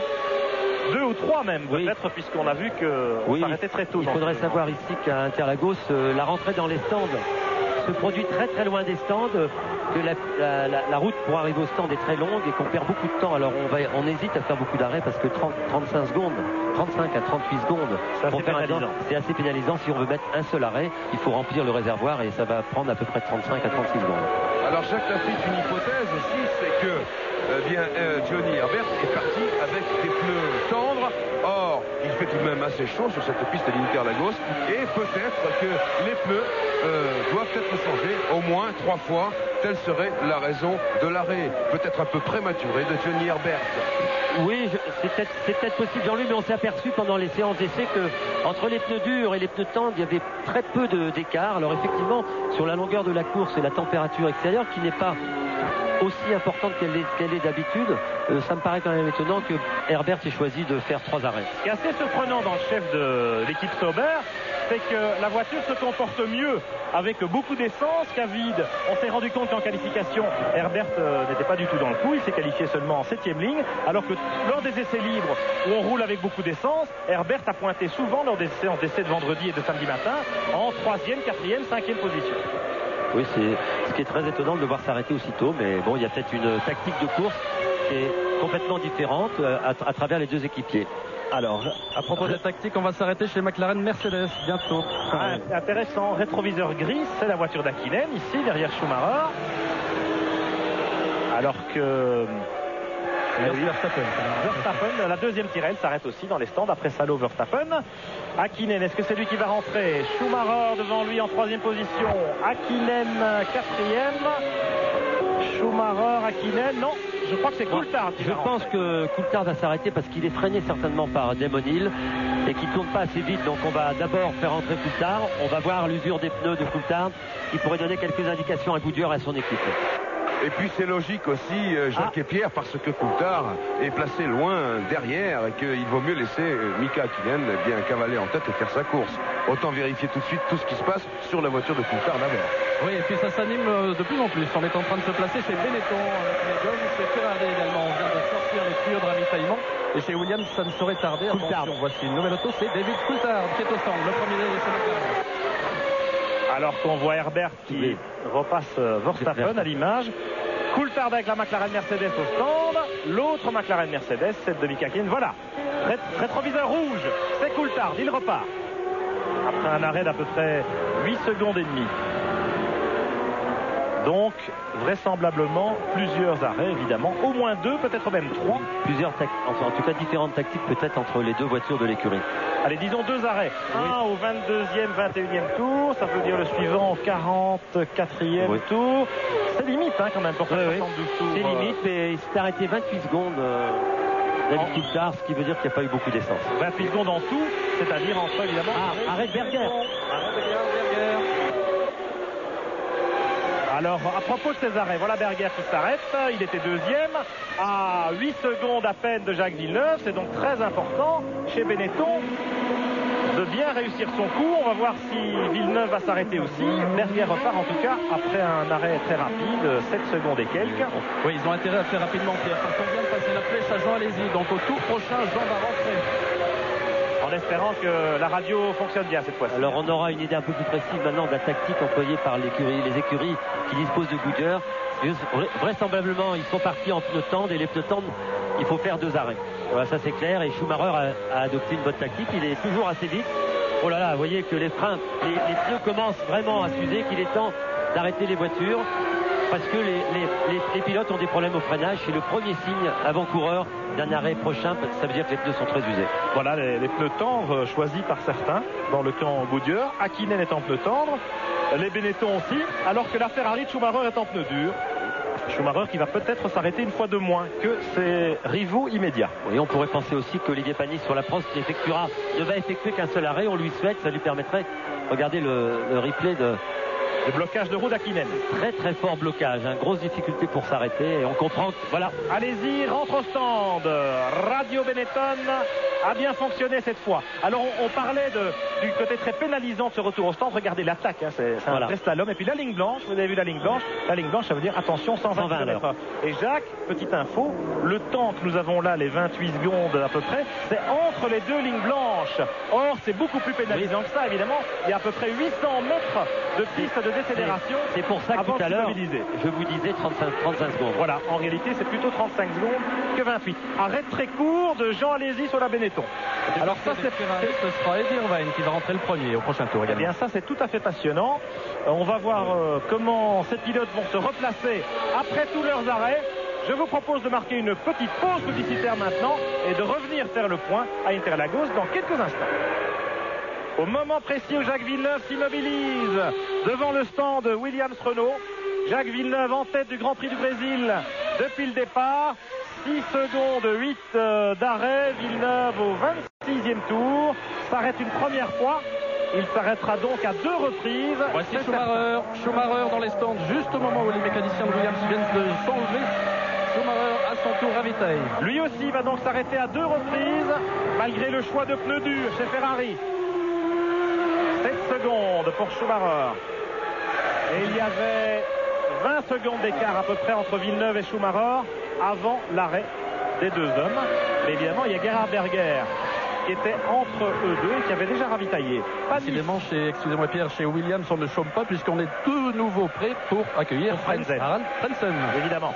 Alors que là, c'est Panis qui, lui, va s'arrêter sans doute une seule fois. Il est deuxième dans les roues de Villeneuve, Olivier Panis, avec la Prost Miguel Honda. Mais il doit encore s'arrêter. Cela dit, il ne s'arrêtera qu'une seule fois, Jacques, alors que Villeneuve doit encore s'arrêter également. Oui, vraisemblablement, les temps d'Olivier Panis ne tombent pas. Il est toujours en 1,19, un petit 20 léger. Donc ça veut dire que les pneus sont toujours aussi performants. Je ne sais pas si la prévision est d'un arrêt, mais a priori, Panis, s'il ne s'arrête pas dans 1 ou 2 tours, sera obligé de faire un seul arrêt, ce qui lui permettrait d'être très bien placé. Là, on revoit la Minardi. C'est Hakkinen qui double la Minardi dans la ligne droite. C'est Coulthard. Rétroviseur rouge. Coulthard. Caramba encore raté. Alors, vous voyez Panis qui est à 1 seconde 3 de Jacques Villeneuve. Il est intéressant de voir les performances de Panis qui évidemment va être beaucoup moins rapide parce que depuis que Berger s'est arrêté, on s'aperçoit que les pneus étaient vraiment usés. Il tourne en 1,18. Et puis Villeneuve vient de repartir en pneu neuf évidemment. Voilà. Alors que Panis a des pneus qui ont déjà 25 tours, 27 tours. Alors Jacques Lafitte, vous avez dit dans 1 ou 2 tours pour Olivier Panis. Eh bien je peux vous garantir que non, je suis dans le stand de Prost Honda. Il y a devant moi Joe Salas, Robert Broussard. Ils sont les bras croisés, le regard fixé sur le moniteur de chronométrage. Et pour l'instant, Panis ne va pas, à mon avis, s'arrêter. Sinon 1, 2 ou 3, 4 tours même. Pour l'instant, rien n'est prêt chez Prost Honda. Panis poursuit sa route. Merci Jean-Louis, ça veut dire sans doute un seul arrêt pour la Prost. C'est un joli coup tactique et c'est le vrai également pour l'autre voiture chaussée en Bridgestone dans ce peloton de tête. Damon Hill avec la Rose Yamaha en 4e position, tenez-vous bien. Damon Hill qui lui aussi vraisemblablement ne s'arrêtera qu'une seule fois. Bridgestone, ils peuvent prendre des risques, ils sont en position d'outsider, de challenger et ils prennent le risque d'un seul arrêt ici à Interlagos. Absolument, il faut savoir que Bridgestone avait amené des pneus durs et tendres évidemment comme son concurrent, mais que les pneus étaient vraiment très très durs. Rétroviseur gris, c'est Hakkinen. Oui, Hakkinen qui doit avoir des problèmes. Dans le peloton, pas content, un petit peu de mal à doubler les attardés, alors que Villeneuve bloque toujours la roue avant gauche au freinage du S de Senna. Il vient de réussir le meilleur tour en 1,18, 397. Jacques Villeneuve avec ses pneus neufs. Panis est maintenant deuxième à 2 secondes 4. Troisième Berger à 9 secondes. Quatrième Damon Hill à 19 secondes. Cinquième Frentzen Frentzen il vient de rentrer au stand. Frentzen au stand. Hakkinen, 5e Hakkinen à 22 secondes. 6e Michael Schumacher dans les roues d'Hakkinen. Hakkinen qui a en fait doublé Schumacher grâce aux arrêts. Oui, absolument. Frentzen dans les stands. Marc, vous êtes là? Absolument, devant Harald Frentzen. Le changement s'effectue correctement.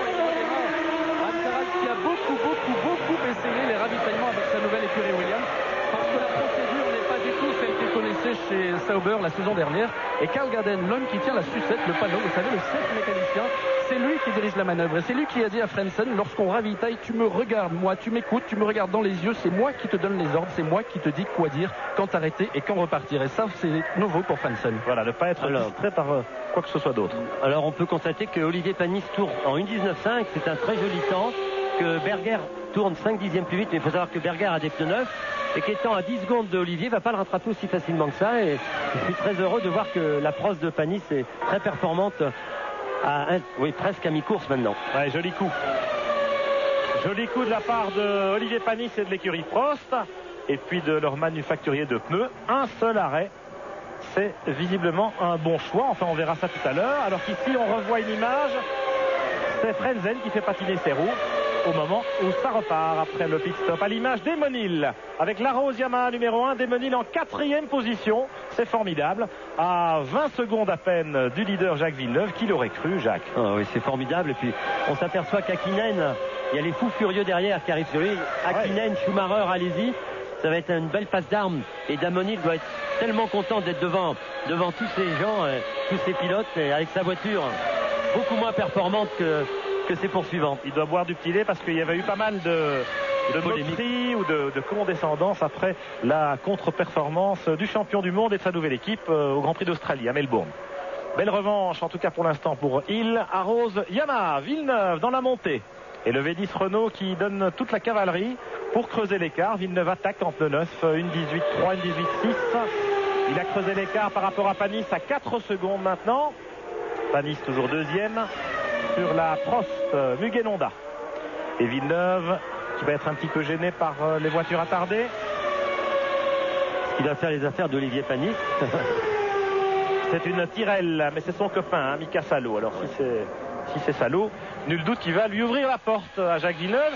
Salo et Villeneuve, pour la petite histoire, ils se sont bien connus à l'époque où ils couraient au Japon, tous les deux. Regardez, Salo il reste bien à gauche, il ouvre la porte à Villeneuve. Ouais. Après vous, je n'en ferai rien. Évidemment, Salo, il est loin, hein. Il est à 2 tours, presque à 1 tour avec la Tyrrell, qui n'est pas du tout performante. Villeneuve et Salo sont des grands copains, au point qu'ils vont partir en vacances, là, tout de suite après le Grand Prix. Ce soir, eh bien, ils partent ensemble dans une petite île au large là, de l'archipel d'Angra-dos-Reis pour quelques jours de repos entre ces 2 Grands Prix du Brésil et d'Argentine. Berger 3e, Hill 4e, vous avez vu l'écart. Oh, il y a une très belle bagarre aussi. Hill, Hakkinen, Schumacher, Alesi. Ils sont moins de 2 secondes ces 4 pilotes. Et je peux vous dire que ça chôme pas derrière Hill. Et ce qui est très étonnant, c'est que Berger, Schumacher, Alesi n'arrivent pas à dépasser plus facilement Damonil, qui prouve la bonne tenue des pneus Bridgestone et ce qui nous réconforte dans la position d'Olivier Panis. Alors un petit rappel du classement après tous ces arrêts. Villeneuve en tête, Panis 2e à 4 secondes 6, Berger 3e à 10 secondes, Hill 4e à 23 secondes, Hakkinen 5e à 24 secondes, Michael Schumacher 6e à 25 secondes, 7e Jean Alesi à 26 secondes, 8e Johnny Herbert sur la Sauber à 40 secondes, mais Herbert va s'arrêter certainement 3 fois dans ce Grand Prix. Il a été le premier à ravitailler au 17e tour. 9e place pour David Coulthard sur la McLaren Mercedes. Il est à 44 secondes, le vainqueur de l'Australie, le leader du championnat du monde, pas prêt à marquer de points ce dimanche. Ralf Schumacher occupe la 10e place avec la Jordan Peugeot. 11e seulement Frenzen avec la Williams Renault, c'est absolument incroyable. Il est à 50 secondes de Villeneuve au 30e tour. Imaginez cela. Fisichella est la 12e. Il a perdu quelques places dans les ravitaillements, malheureusement. Le pilote italien avec l'autre Jordan Peugeot. Nakano est 13e avec la Prost. Il se maintient bien. Il doit avoir du mal physiquement parce que c'est un circuit très dur, on le sait, pour le jeune débutant japonais. Larini 14e, Trulli 15e. Irvine complètement à la dérive. Il est 16e avec le mulet Ferrari à 1 minute du leader. Et puis les 2 Tyrrell, Salo, Verstappen. 40 tours encore dans ce Grand Prix. Et beaucoup de suspense, parce qu'il y a encore des arrêts au stand qui peuvent, comme on l'avait vu à Melbourne, pénaliser les pilotes. Frenzen en avait subi les conséquences. Donc il y a encore beaucoup de suspense. La course n'est pas jouée. Même si Jacques Villeneuve semble très à l'aise, Jacques Villeneuve, qui lui ne va plus s'arrêter qu'une seule fois, visiblement, il ne largue pas trop Olivier Panis, qui est derrière avec des pneus qui ont déjà plus de 32 tours. Et c'est une belle performance. Voilà Panis avec Mika Salo devant lui. Est-ce que Mika Salo va être aussi agréable? Oui, bravo. Oui. Ouais. Ah, c'est un gentleman Salo, c'est un gentleman driver. On peut dire que quelque part, il ne porte pas bien son nom, Salo. Hein, oui, je suis d'accord avec vous. C'est le contraire d'un Salo, Mika. Voilà. Le jeune pilote finlandais de l'équipe Tyrrell. Alors Panis, 2e à 5 secondes. Berger est à 11 secondes. Il a perdu un peu de temps depuis le changement de... Oui, il a perdu en doublant des attardés et il se rapproche très progressivement d'Olivier, mais il a du mal à récupérer Olivier. Ce qu'on peut constater, c'est que dans la première partie de la course, avant les premiers arrêts, Berger avait tendance à se rapprocher un peu de Villeneuve. C'est vrai. Et puis là, ça n'est plus le cas. C'est Villeneuve qui refait un peu le trou. Alors il faut savoir, quand on change de pneus pendant les arrêts, il se trouve qu'il y a quand même des petites différences entre les trains de pneus. Et on s'est aperçu souvent dans les années passées qu'après le ravitaillement, les pilotes étaient un peu moins vite avec la même voiture. Et en fait, c'était parce qu'on savait à l'arrivée qu'ils se plaignaient du comportement de leur pneumatique. Et on se prépare tout doucement stand Prost Honda à accueillir Panis. Les mécaniciens qui étaient tranquillement assis autour de Anne, Madame Panis, eh bien se sont levés.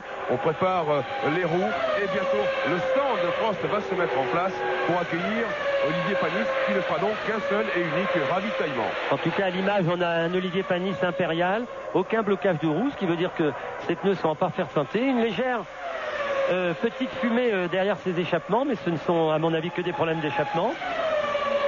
Oui, la voiture est au rétrogradage, des petites flammes qui sortent des échappements du moteur V10 Honda. Vous voyez les petites flammes, pas d'inquiétude. Non, c'est au rétrogradage que vous avez cette réamorce, j'allais dire, du moteur. Allez, Villeneuve qui a creusé l'écart quand même par rapport à Panis. Il tourne à peu près 6-7 dixièmes plus vite que le Français. Alors avec tous ces changements de pneus, ces changements de position et ces ravitaillements décalés des uns par rapport aux autres, pas tout à fait facile de jouer avec nous au concours. Top position. Allez, c'est parti.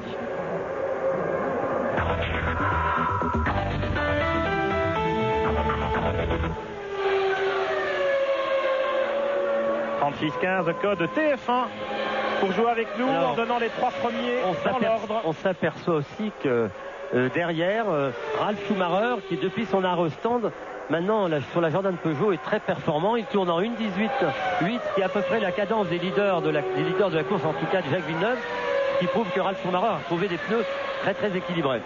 Alors que là nous sommes avec Michael Schumacher sur la Ferrari en 6e position seulement. Schumacher derrière Damon Hill, les 2 derniers champions du monde.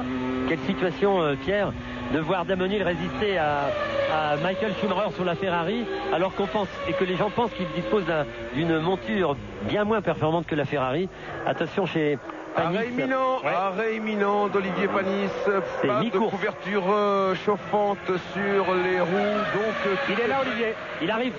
Il est là, Olivier. Il vient de quitter la piste principale pour emprunter la voie de décélération là-bas entre les petits murets. Et il attaque jusqu'à la ligne blanche d'entrée des stands. Attention, top 120 km/h. Il arrive chez vous, Jean-Louis Moncet, c'est à vous. Il arrive, voilà, il s'immobilise. Top pour Olivier Panis. Alors, on est sous la visière. Beaucoup de poussière de carbone, mais les roues sont déjà toutes fraîches sur la voiture. Les roues posées, beaucoup d'essence, probablement le plein complet, et il est reparti. Au bout d'environ 10 secondes, ça veut dire qu'il ne s'arrêtera pas jusqu'à l'arrivée du Grand Prix. À vous, Pierre-Jacques. Ça veut dire tout simplement que Olivier, en 10 secondes, vient de mettre 120 litres d'essence à peu près dans sa voiture. Ce qui veut bien dire aussi que Olivier n'effectuera plus d'arrêt et qu'il va être en très bonne position. Il va aller au bout. C'est vrai aussi pour Damon Hill avec la Rose Yamaha qui va s'arrêter comme Olivier, mais un seul arrêt. La Ferrari de Schumacher et puis la Benetton de Jean Alesi en 7e position juste derrière doivent encore s'arrêter avant l'arrivée de ce Grand Prix. Donc les 2 voitures en pneus Bridgestone, la Prost de Panis et la Rose de Damon Hill, jouent un joli coup de poker dans ce Grand Prix du Brésil, une course tactique qui pourra bien leur réussir. Un très bon arrêt pour Panis, 32 secondes 6 pour mettre toute l'essence. C'est une très bonne performance de tous les mécaniciens Prost, qui, vous le savez, sont des mécaniciens extraordinaires. Irvine fait la grimace. Oui, Irvine va s'arrêter, je pense. Il a un problème. Peut-être même un problème physique. Oui, je crois qu'il a un problème avec les ceintures. Il a eu beaucoup de mal à attacher ses ceintures et ses ceintures le font énormément souffrir. Parce qu'il faut savoir qu'une ceinture mal attachée, mal serrée, vous ne pouvez plus conduire. Et on s'aperçoit que Irvine souffre énormément quand on sait la position des ceintures sur le ventre et entre les jambes. Quand une de ses sangles est mal fixée, je vous assure que c'est un calvaire pour le pilote. Et regardez la souffrance d'Irvine. On est en train d'essayer de rétablir une meilleure position. Rappelons que Eddie Irvine s'était lancé après les incidents du premier départ. Là, il repart. Eddie. Rappelons qu'il s'était lancé sur la voiture de réserve de la Scuderia Ferrari, qui était réglée pour Michael Schumacher, son leader. Réglée non seulement sur le plan des réglages mécaniques, mais aussi évidemment pour tout le confort de conduite, le cockpit, la position des pédales et des ceintures. Bien sûr, il faut savoir que c'est peut-être aussi la cause de la non-compétitivité d'Irvine, parce que quand vous avez une ceinture mal serrée, ça m'est déjà arrivé à un Grand Prix, à une séance d'essai, j'étais obligé de m'arrêter. C'était à Monaco. Tellement c'était douloureux, surtout au freinage. Hop, Michael Schumacher qui essaye de venir à l'intérieur de Damon Hill. Non, il ne passera pas. Non, il ne peut pas, il est à l'extérieur. Desmonil occupe toute la piste. Et derrière Schumacher, je peux dire que ça klaxonne avec Alesi. Le voilà, Jeannot. Mais Desmonil va s'arrêter. Les mécaniciens sont prêts chez Arrows Yamaha.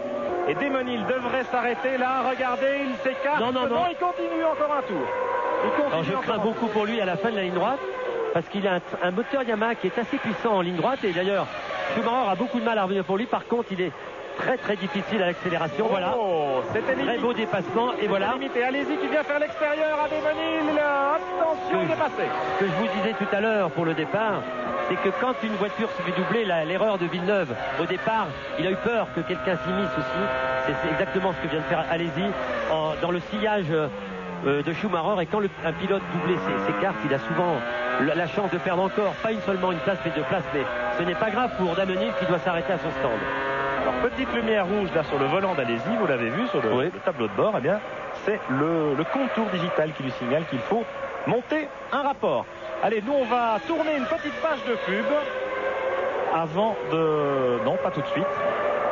Alors on va pouvoir parler un peu d'Olivier Panis, qui après son arrêt au stand se retrouve en 7e position. Il est à 3 secondes de la 5e de la position de Michael Schumacher. Et là on voit une roue qui rentre au stand toute seule. Ça c'est vraiment inattendu. C'est Nakano. C'est Nakano.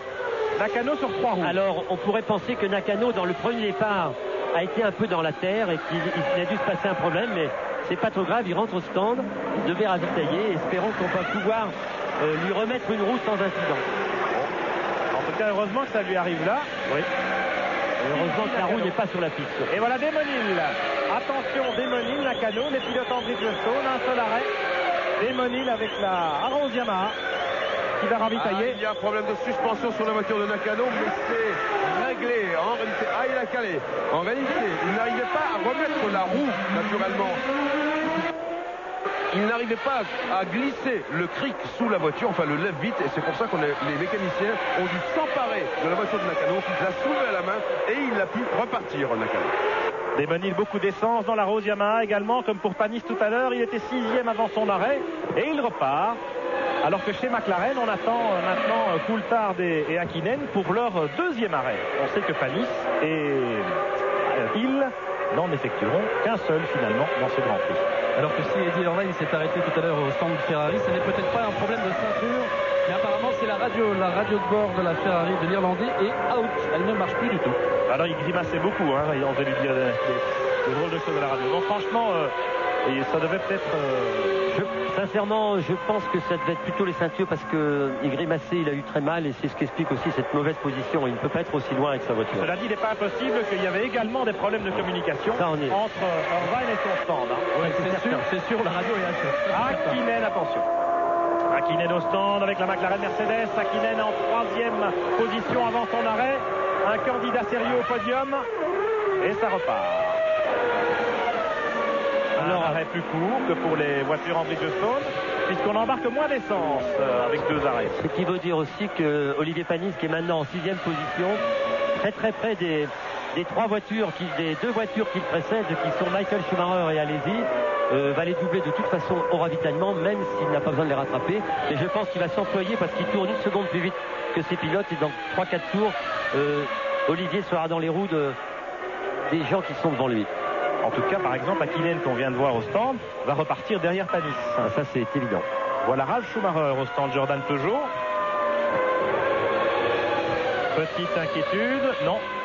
Et ça repart pour le pilote allemand, actuellement pointé en 11e position, juste derrière son équipier, Giancarlo Fisichella. Très peu d'abandons, très peu d'incidents mécaniques dans ce Grand Prix, Jacques Laffite. Oui. Nous avons encore 18 voitures en course. Oui, c'est formidable. Ça prouve que la préparation est bonne, que les gens ont beaucoup travaillé cet hiver pour fiabiliser leur voiture. Et ce qui permet d'assister à un très beau Grand Prix avec de la bagarre à tous les niveaux. Bien que Jacques Villeneuve caracole en tête, il tourne régulièrement en 1.18.6, 18.5. Ça veut dire aussi que la voiture est très performante. Berger s'emploie aussi à réduire l'écart avec Villeneuve. Il tourne aussi en 18. Il y a quand même 15 secondes entre les deux hommes. Ah oui. 15 secondes au 40e tour entre Villeneuve et Berger. Encore un arrêt, évidemment. Encore un arrêt, à mon avis, pour les deux voitures. C'est certain, ce qui va faire étonnamment les affaires d'Olivier Panis, qui est à l'heure actuelle à 40 secondes 42 secondes du leader Jacques Villeneuve.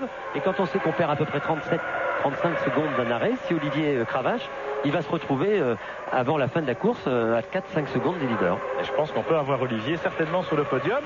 On va suivre ça évidemment, mais auparavant, un petit retour pour tourner une page de pub à Paris. Retour à Sao Paulo dans le 44e des 72 tours de ce Grand Prix du Brésil de Formule 1. Villeneuve-Berger, vous voyez les écarts sur les 2 derniers tours. Villeneuve a perdu du temps, 1:20.02. Pourquoi? Eh bien tout simplement parce qu'il est un petit peu bloqué dans le trafic des pilotes moins rapides, à qui il va prendre un tour. Devant lui, Damon Hill avec la Rose Yamaha qui est reparti après son seul et unique arrêt. Et David Coulthard avec la McLaren Mercedes qui lui va s'arrêter à 2 reprises comme Villeneuve. Imaginez Coulthard, vainqueur du Grand Prix d'Australie il y a 3 semaines, en train de se faire mettre un tour à la régulière par Jacques Villeneuve aujourd'hui. C'est assez rassurant pour la bonne santé de la Formule 1, mais je dois vous dire quand même que Villeneuve est certainement un peu gêné, mais pas autant que l'on peut croire dans les 3 derniers tours pendant que vous aviez la pub. Et Berger, lui, est revenu à 12 secondes alors qu'il était à 15 et il cravache énormément parce qu'il tournait en 18.8, 18.7 et il est revenu énormément sur Villeneuve. Allez, il est à 11 secondes 5, Berger. Il réduit l'écart à nouveau dans la deuxième partie. J'allais dire de son relais. C'est un peu des courses relais maintenant, les Grands Prix, avec les arrêts de ravitaillement. Et il semblerait que la Benetton se comporte mieux au fur et à mesure que le réservoir s'allège et que les pneumatiques sont un petit peu entamés. Alors que pour la Williams, c'est peut-être l'inverse. Elle est peut-être mieux avec le réservoir plein et les pneus neufs. Oui, puis là, je pense que Jacques Villeneuve, on ne l'a pas à l'image. Si le voilà à l'image, est-ce qu'il a doublé? Il a déjà doublé Coulthard. Il n'a pas encore doublé Damon Hill, qui décidément est très difficile à doubler aujourd'hui, ce qui est formidable. Et regardez les efforts de Coulthard pour suivre la cadence de Jacques Villeneuve. Jacques est en train de perdre beaucoup de temps, ce qui fait les affaires, évidemment, de Berger, qui revient très très vite sur lui. 11 secondes d'écart, ça va être une dizaine de secondes maintenant. Ce qui veut dire que la fin du Grand Prix va être palpitante et très bonne aussi pour Olivier Panis et sa proche.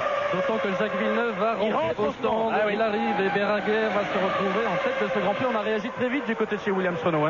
Ford a fait sortir les mécanos immédiatement en voyant le trafic et Villeneuve va arriver au stand. Le voilà Villeneuve, il était bloqué dans le trafic, il rentre au stand. Mais nous sommes au 44e tour, il en reste encore 28. Ça va être dur de faire 28 tours. Ils vont quand même devoir rajouter beaucoup d'essence chez Williams. Oui, le voilà Jacques, un arrêt parfait. On va surveiller la roue arrière droite, pour une fois. Apparemment, les autres côtés, ça se passe très bien. Roue arrière droite, ok. Et effectivement, pas mal d'essence aussi. Jacques qui redémarre. Arrêt parfait. 8 secondes 6, c'est un arrêt quand même assez court, Jacques. Oui, 45 tours, il y en a 72. Oui, on a mis 80 litres d'essence, 75-80 litres d'essence, donc c'est beaucoup plus rapide que changer les roues.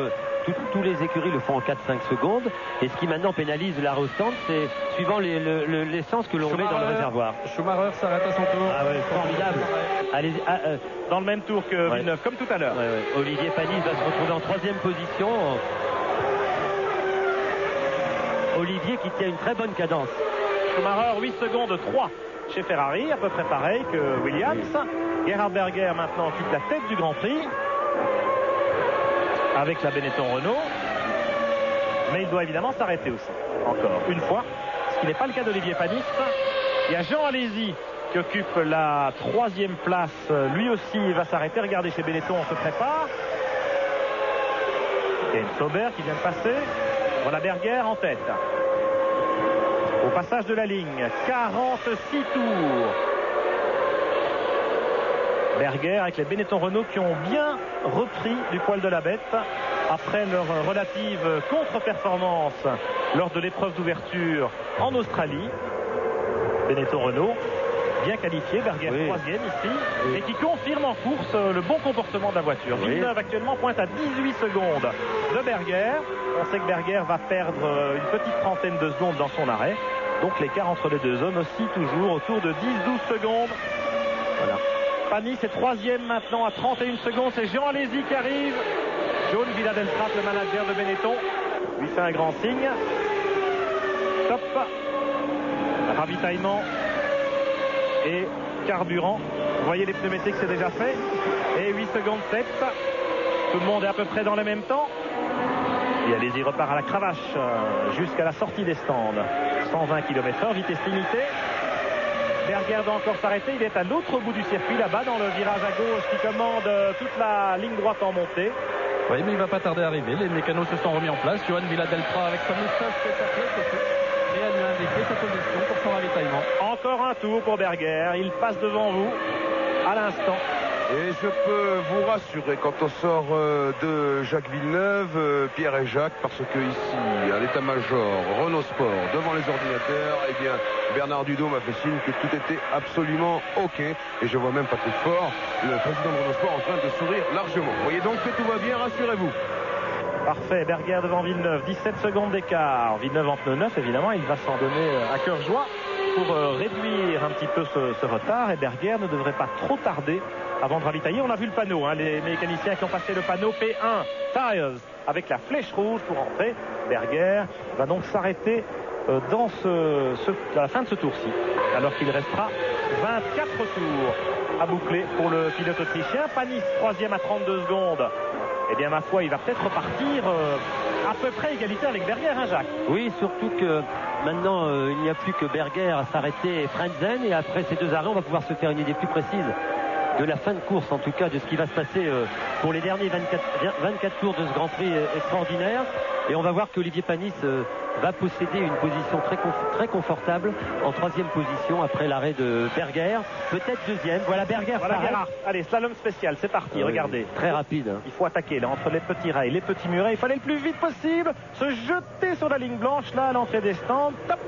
Et là, ça roule à 120 km/h. Il y a un régulateur électronique de la voiture à 120 km/h jusqu'au moment où on s'immobilise. Top. Poussière de carbone du côté des freins. Oui, ce qui veut dire que les freins sont bien utilisés. Villeneuve reprend la tête, le voilà au freinage du S de Senna et Berger qui s'élance après 9 secondes d'arrêt. Et Jacques, vous disiez qu'on allait avoir une idée plus précise après les deux ravitaillements de Berger et de Frentzen. Frentzen va rentrer. Voilà. Et ensuite de ça, on va vivre une très belle fin de course parce que les voitures sont très près les unes des autres et du premier au 10e, il y a une bagarre permanente. Ah oui, il y a 50 secondes à peine, c'est formidable. C'est formidable. Villeneuve est reparti, Berger à peu près 12 secondes derrière lui. Peut-être même 13 parce que Villeneuve profite de ses pneus neufs. Le voici, Frentzen. Il est au stand. Heinz Harald, l'allemand de chez Williams Renault. Alors, Frentzen qui était bien revenu. Oui, pas mal de poussière noire encore. Peut-être le carbone avec ça. Sans problème, il redémarre. Frentzen, après un début de course très difficile, enfermé dans le peloton, est bien revenu à la faveur de son deuxième relais, on va les appeler comme ça. Mais bien entendu, après ce deuxième arrêt, il était 6e, il va repartir dans le paquet. Il y a beaucoup de monde, effectivement, Jacques, regroupé entre la 4e place d'Hakkinen et la 8e, et même, pourrais-je dire, la 9e place de Damon Hill. Il y a 5-6 petites secondes, et rien n'est joué. On va avoir une course formidable. Il reste encore 23 tours à parcourir, et je vous ai garanti que la course n'est pas finie. Maintenant, ça m'intéresserait de savoir les écarts. Ben voilà, on les a. Villeneuve est en tête. Olivier est à 23 secondes de Villeneuve et Berger à 12 secondes. Regardez, Panis est à 16 secondes de Villeneuve en réalité, puisqu'il y avait eu ravitaillement de Berger, le leader. Donc le classement, vous l'avez sous nos yeux. Villeneuve, Berger à 12 secondes, Panis à 16 secondes. Hakkinen 4e à 29 secondes, ça veut dire que la 3e place d'Olivier est quand même très confortable. Elle est confortable, si ce n'est que la voiture d'Hakkinen tourne à peu près 5 dixièmes plus vite, 22 tours, 10 secondes. Oui, c'est jouable pour Olivier Panis. Tout à fait. Schumacher 5e sur la Ferrari. 6e Jean Alesi. Avec Pedro Diniz, les enfants. Pedro, qu'est-ce qui s'est passé? Je pense que quelque chose s'est cassé là derrière de la voiture parce que ça commençait à sauter beaucoup sur le virage et je perds de la voiture, je fais un tête d'accord. Merci Pedro. Eh bien, c'est fait. Vous voyez, Pedro rentre tristement à son stand.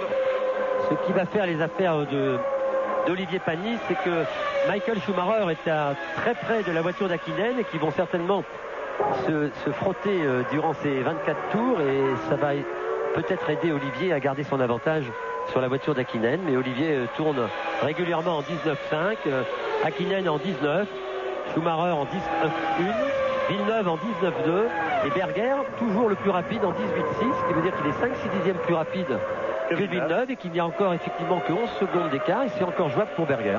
Oui, c'est pas fini ce Grand Prix. Regardez les derniers tours de Berger et de Villeneuve respectivement.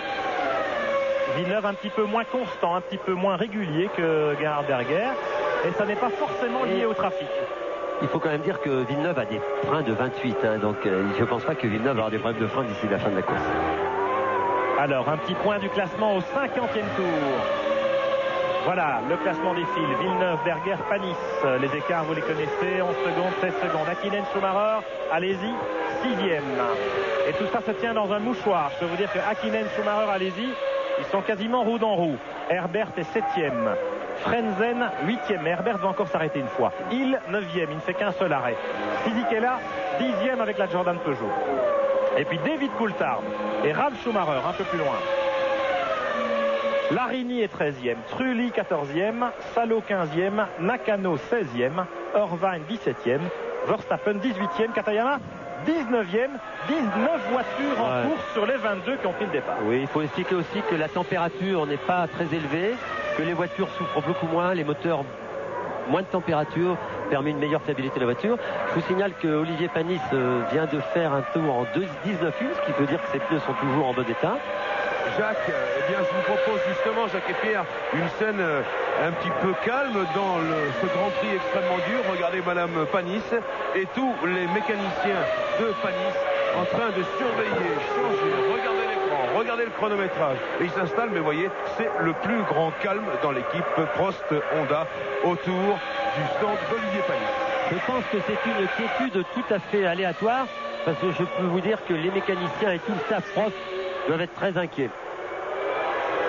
Mais néanmoins satisfait de cette formidable performance d'Olivier Panis et de la Prost Honda dans ce Grand Prix du Brésil, déjà 5e en Australie pour l'ouverture de la saison. Eh bien Olivier va peut-être monter sur le podium à l'arrivée de ce deuxième Grand Prix. Ce serait évidemment formidable pour l'équipe Prost. Et puis Olivier n'est simplement qu'à 5 secondes de Berger, que tout peut arriver dans ces derniers tours. Les hommes, les mécaniques sont fatigués, il fait chaud, enfin pas trop chaud, mais la fin de course est difficile. 72 tours ici, c'est pas facile pour les hommes et pour les mécaniques. Alors beaucoup de choses peuvent arriver encore aujourd'hui. Villeneuve, Berger, à toi, à moi, 2 dixièmes pour l'un, 2 dixièmes pour l'autre, c'est assez serré. Et là, Villeneuve un petit peu gêné maintenant par la Sauber de Larini, à qui il va prendre un tour. Villeneuve qui, je vous le rappelle, Pierre et Jacques, fêtera le 9 avril, c'est-à-dire dans une semaine pratiquement, c'est 26 ans. Ce serait un beau cadeau d'anniversaire que de gagner ici à Interlagos. C'est vrai, Jean-Louis. Et puis pas plus tard que mercredi, c'était jeudi même, c'était David Coulthard qui fêtait son 26e anniversaire. Et le cadeau, il se l'était déjà fait. C'était 3 semaines avant à Melbourne. Et pas plus tard qu'aujourd'hui, c'est l'anniversaire d'Eddie Jordan qui a 47 ans, qui a un beau gâteau dans son stand. Mais pour l'instant, ses pilotes ne lui font pas un beau cadeau. Ah non, pour l'instant, ces pilotes, ils sont 9e. Et quand on pense que David Coulthard était en tête en Australie, que Damon Hill était bon dernier, et les voilà qui sont roue dans roue ici à Interlagos, Hill devant Coulthard. Quand on voit aussi qu'à 15 tours, pour ainsi dire, de l'arrivée, il y a encore 13 voitures dans le même tour, ce qui n'est pas arrivé depuis longtemps en Formule 1. Ça veut dire la compétitivité des teams et la saison que l'on va vivre, où les voitures sont de plus en plus performantes, plus proches les unes de les autres. Et il y a encore 19 voitures en course. On peut dire qu'il y a véritablement un nivellement par le haut en Formule 1.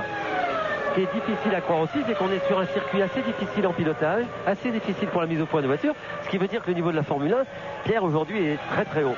Vous voulez nous dire, Jacques, alors voilà, que là, c'est Ralf Schumacher qui est immobilisé à l'entrée des stands, juste au début de la piste de décélération là-bas, et sa voiture est complètement bloquée, en panne mécanique, en panne de transmission peut-être. On remarque qu'en principe, plus de voitures vont s'arrêter pour ravitailler, donc la voiture n'est pas dans une trop mauvaise position. Le dernier à s'être arrêté, c'était juste au tour précédent, c'était Eddie Irvine avec la Ferrari. Parce que l'arrêt qu'on avait vu à l'image tout à l'heure où il grimaçait de douleur, le pilote irlandais, eh bien c'était un arrêt tout à fait imprévu. La radio est en panne, Marc Minardi nous l'a dit, et ils n'ont pas vraiment profité de cet arrêt-là. Je ne sais pas ce que vient de faire Eddie Irvine dans son dernier tour, mais il vient de tourner en 1.27.4. Et il rentre au stand, Jacques. Ah, il a un problème. Voilà. Il est rentré au stand pour son, excusez-moi, son dernier arrêt, je pense. Bon, Villeneuve, alors l'écart, 8 secondes seulement. Berger revient sur Villeneuve. Dernier tour de Villeneuve, 1.19.4. Dernier tour de Berger, 1.18.6. Alors ça veut dire que ça n'est pas fini. Ah oui. On vous l'avait dit tout à l'heure, la performance de Berger, la voiture est très compétitive. Il le prouve tous les instants. Et 8 secondes, je vous assure, à si peu de tours de la vie, c'est pas grand-chose. Jacques Villeneuve doit être très inquiet. Moi, je suis un petit peu déçu, Jacques, pour être honnête. Je suis un petit peu déçu pour Jean Alesi. Parce que la Benetton Renault, on sait ce qu'elle vaut. Jean, il était à peu près au niveau de Berger aux essais, même si Gerhardt a été un petit peu plus vite en qualification, on l'a constaté. Et là, en course, Berger a bien profité de sa position au départ pour s'isoler un petit peu. Et Jean, depuis le début de la course, il est empêtré dans le trafic. Il n'arrive pas à doubler Schumacher. Il a été gêné par Demonil, par Hakkinen. Enfin bref, il est à 30 secondes de Berger. Ce qui expliquerait aussi que Jean Alesi était pas très content du setting de sa voiture, du réglage de sa voiture ce matin au warm-up. Et il s'avère qu'il avait raison et qu'il n'a pas trouvé les réglages équivalents à ceux de Berger, parce que c'est vrai que c'est bizarre de le voir engluer, pas pouvoir doubler quand on sait la hargne et le talent de Jean Alesi pour doubler et pour attaquer. Je crois que la machine est très importante dans ces cas-là. Alors Villeneuve qui rejoint Eddie Irvine avec la Ferrari. Irvine qui venait de s'arrêter. Berger est revenu à 8 secondes 2. Alors l'écart a fait un petit peu élastique et puis parfois, en un tour, Berger reprend 2 secondes. Voilà Schumi Junior et voilà Gary Anderson, l'ingénieur de l'équipe Jordan Peugeot, qui donne des nouvelles sans doute à propos de l'abandon de Ralf Schumacher. Là, c'est Villeneuve qui va déboîter Irvine au bout de la ligne droite pour lui mettre 2 tours, tenez-vous bien. L'abandon de Ralf Schumacher apparemment est dû à un problème d'alimentation électrique du moteur de cette Jordan Peugeot. Merci Marc. Villeneuve vient de passer Irvine, il n'a pas perdu trop de temps, mais attention, Berger est à 8 secondes pile. Dernier tour, 18-9 pour Berger, 19-1 pour Villeneuve. On vous rassure à propos de Olivier Panis, il est toujours là en 3e position, 10 secondes et 5 dixièmes devant Hakkinen, qui les deux pilotes roulent à peu près dans les mêmes temps, donc très confortable position pour Olivier Panis. Écoutez, il reste 15 tours de course. Olivier, il a 10 secondes de retard sur Berger qui le précède, mais il a 10 secondes d'avance sur Hakkinen qui le suit. Donc on peut dire que le podium d'Olivier Panis est à peu près garanti, sauf incident malheureux qu'on lui souhaite pas. On voit aussi Jean Alesi qui est à 3 secondes seulement de Michael Schumacher. Il a du mal, mais il est en ce moment en train de tourner 4-5 dixièmes plus vite que Michael Schumacher, ce qui veut dire aussi que dans ces 15 tours, Jean peut nous faire la surprise de prendre la 5e place à Michael Schumacher. Alors là, vous voyez le classement qui défile. Et on voit que Demonil, par exemple, est seulement 11e, alors qu'il pointait en 4e position tout à l'heure. On a vu que la tactique à un seul arrêt a bien réussi à l'approche de Panis. C'est moins vrai pour Hill et pour Larose. Je pense, Jacques, que c'est aussi dû à leur position au départ et au fait que dans le peloton, finalement, on est vite enfermé et on perd beaucoup de temps. Oui, Damon a eu beaucoup de problèmes. Vous avez vu quand il s'est fait doubler déjà par Michael Schumacher juste avant son arrêt. Il a déjà perdu 2-3 secondes. En plus de ça, après son arrêt, il s'est retrouvé dans une position pas du tout confortable, englué dans le peloton, et le temps de doubler, Damon, c'est quand même une très bonne position pour la TWR Rose et pour son pilote Damonil, mais on espérait mieux de Damon. Il vient de se faire passer par David Coulthard avec McLaren Mercedes qui pointe 10e. Peut-être aussi Damonil a un petit problème parce qu'il a résisté tout à l'heure très facilement à la McLaren de Coulthard, et là Coulthard l'a doublé facilement. Il a peut-être un petit problème sur sa voiture. En fin de course, c'est pas impossible, parce que quand même on est toujours étonné d'avoir 19 voitures en course à 14 tours de l'arrivée maintenant de ce 2e Grand Prix de la saison. Seulement, c'est dire que les voitures sont mécaniquement très très fiables. Elles sont très performantes dans l'ensemble. On a souligné que ce matin, lors des derniers essais libres en conditions de course, 20 voitures étaient regroupées en 2 secondes. Quand on parle de nivellement par le haut, Jacques, c'est vraiment formidable pour la Formule 1. Et ça signifie que dans les Grands Prix à venir, tout au long de cette saison 97, on va avoir des courses extrêmement disputées, extrêmement ouvertes, malgré l'avantage de la Williams-Renault de Jacques Villeneuve encore. Rien n'est joué, on le constate dans les derniers tours de ce Grand Prix du Brésil, avec 6 secondes et 7 dixièmes d'écart seulement maintenant entre Villeneuve et Berger. Berger qui cravache tant et plus avec sa Benetton Renault et qui vient de reprendre 7 dixièmes dans ce dernier tour. Attention, 6 secondes d'écart seulement entre les 2 premiers. On retourne pour une dernière phase de publicité à Paris avant de revenir vivre en direct le final à sensation de ce Grand Prix du Brésil. En direct de Sao Paulo, à 10 tours de l'arrivée de ce Grand Prix du Brésil. Jacques Villeneuve en tête sur la Williams-Renault avec 6 secondes d'avance seulement sur la Benetton Renault de Gerhard Berger. Un écart qui a fait un petit peu l'élastique élastique depuis les quelques derniers tours. Berger maintenant un petit peu gêné dans le trafic. Jean-Louis Moncey, vous êtes chez Williams Renault précisément. Alors est-ce qu'on est inquiet pour la Williams de Jacques Villeneuve? Eh oui, Pierre, absolument. On est inquiet derrière ce mur d'ordinateur. Je peux vous garantir que les figures de Bernard Dudot et de Denis Chevrier, les motoristes de Villeneuve, sont très tendus. Et regardez la tête des mécaniciens qui regardent ces écrans. Et je vais vous dire, je crois que Jacques Villeneuve a des problèmes de boîte de vitesse. Tout simplement, c'est le bruit qui court ici dans le stand de Williams Renault. À vous, Pierre. Merci Jean-Louis. Alors Jacques Lafitte, qu'est-ce qu'on peut dire de ce duel au finish, ce suspense de fin de course avec Villeneuve qu'on voit effectivement parfois en difficulté dans certains virages, en motricité, en glisse peut-être. Je ne peux pas vous dire à propos de la boîte de vitesse, je ne suis pas dans la voiture, mais c'est vrai que le comportement de la Williams, que ce soit sur les bosses ou dans les virages, peut-être que Jacques Villeneuve est obligé d'attaquer très fortement du fait de ce manque, peut-être qu'il lui manque une vitesse et qu'il rentre dans les virages un peu vite, mais la voiture est très survireuse. On voit la voiture partir dans des dérobades, ce qui n'est pas habituel pour la Williams Renault. Et il est en difficulté, il tient une bonne cadence maintenant par rapport à Berger, il tourne à peu près dans les mêmes temps. Mais c'est vrai que 10 tours, vous voyez. Et puis grand problème avec le trafic. Desmonies, très sympa, il l'a vu. Difficulté pour Jacques de doubler Desmonies, qu'il a vu au dernier moment, il a très confortablement laissé passer. Très sympa Desmonies, il l'a vu dans le rétroviseur et il a vu que c'était Villeneuve, il l'a laissé passer. Si on est inquiet du côté des Renault alors aussi, Williams, on est inquiet un peu moins, on est très tendu aussi du côté des Renault Benetton. Tous les ingénieurs qui entourent Jean-François Robin suivent leur graphique de télémétrie, suivent leur classement avec beaucoup d'attention. On voit de temps en temps, lorsque Jacques Villeneuve se dérobe, quelques sourires se dessiner sur leur visage. Ils y croient à la remontée de leur pilote. Et puis sur le muret, on dispute ferme entre Flavio Briatore, Joan Villadelprat et Nick Weirs également. Alors derrière ce doublé Renault dans l'ordre Williams Benetton, regardez, ouais, il vire au large, il glisse, il perd de l'adhérence. Alors là, il a peut-être retardé un freinage, Jacques. Est-ce qu'il n'aurait pas plutôt des problèmes de frein, Jacques Villeneuve, que depuis pas mal de tours, on le voit aller très haut dans ses freinages, ce qui veut dire que la voiture n'arrive pas à l'arrêter, ou alors il dispose plus de second ou troisième rapport, ceci expliquant cela, mais il est en difficulté, il est en train d'attaquer comme un fou pour maintenir l'écart avec Berger. Il y arrive puisqu'il tourne presque dans les temps de Berger à l'heure actuelle.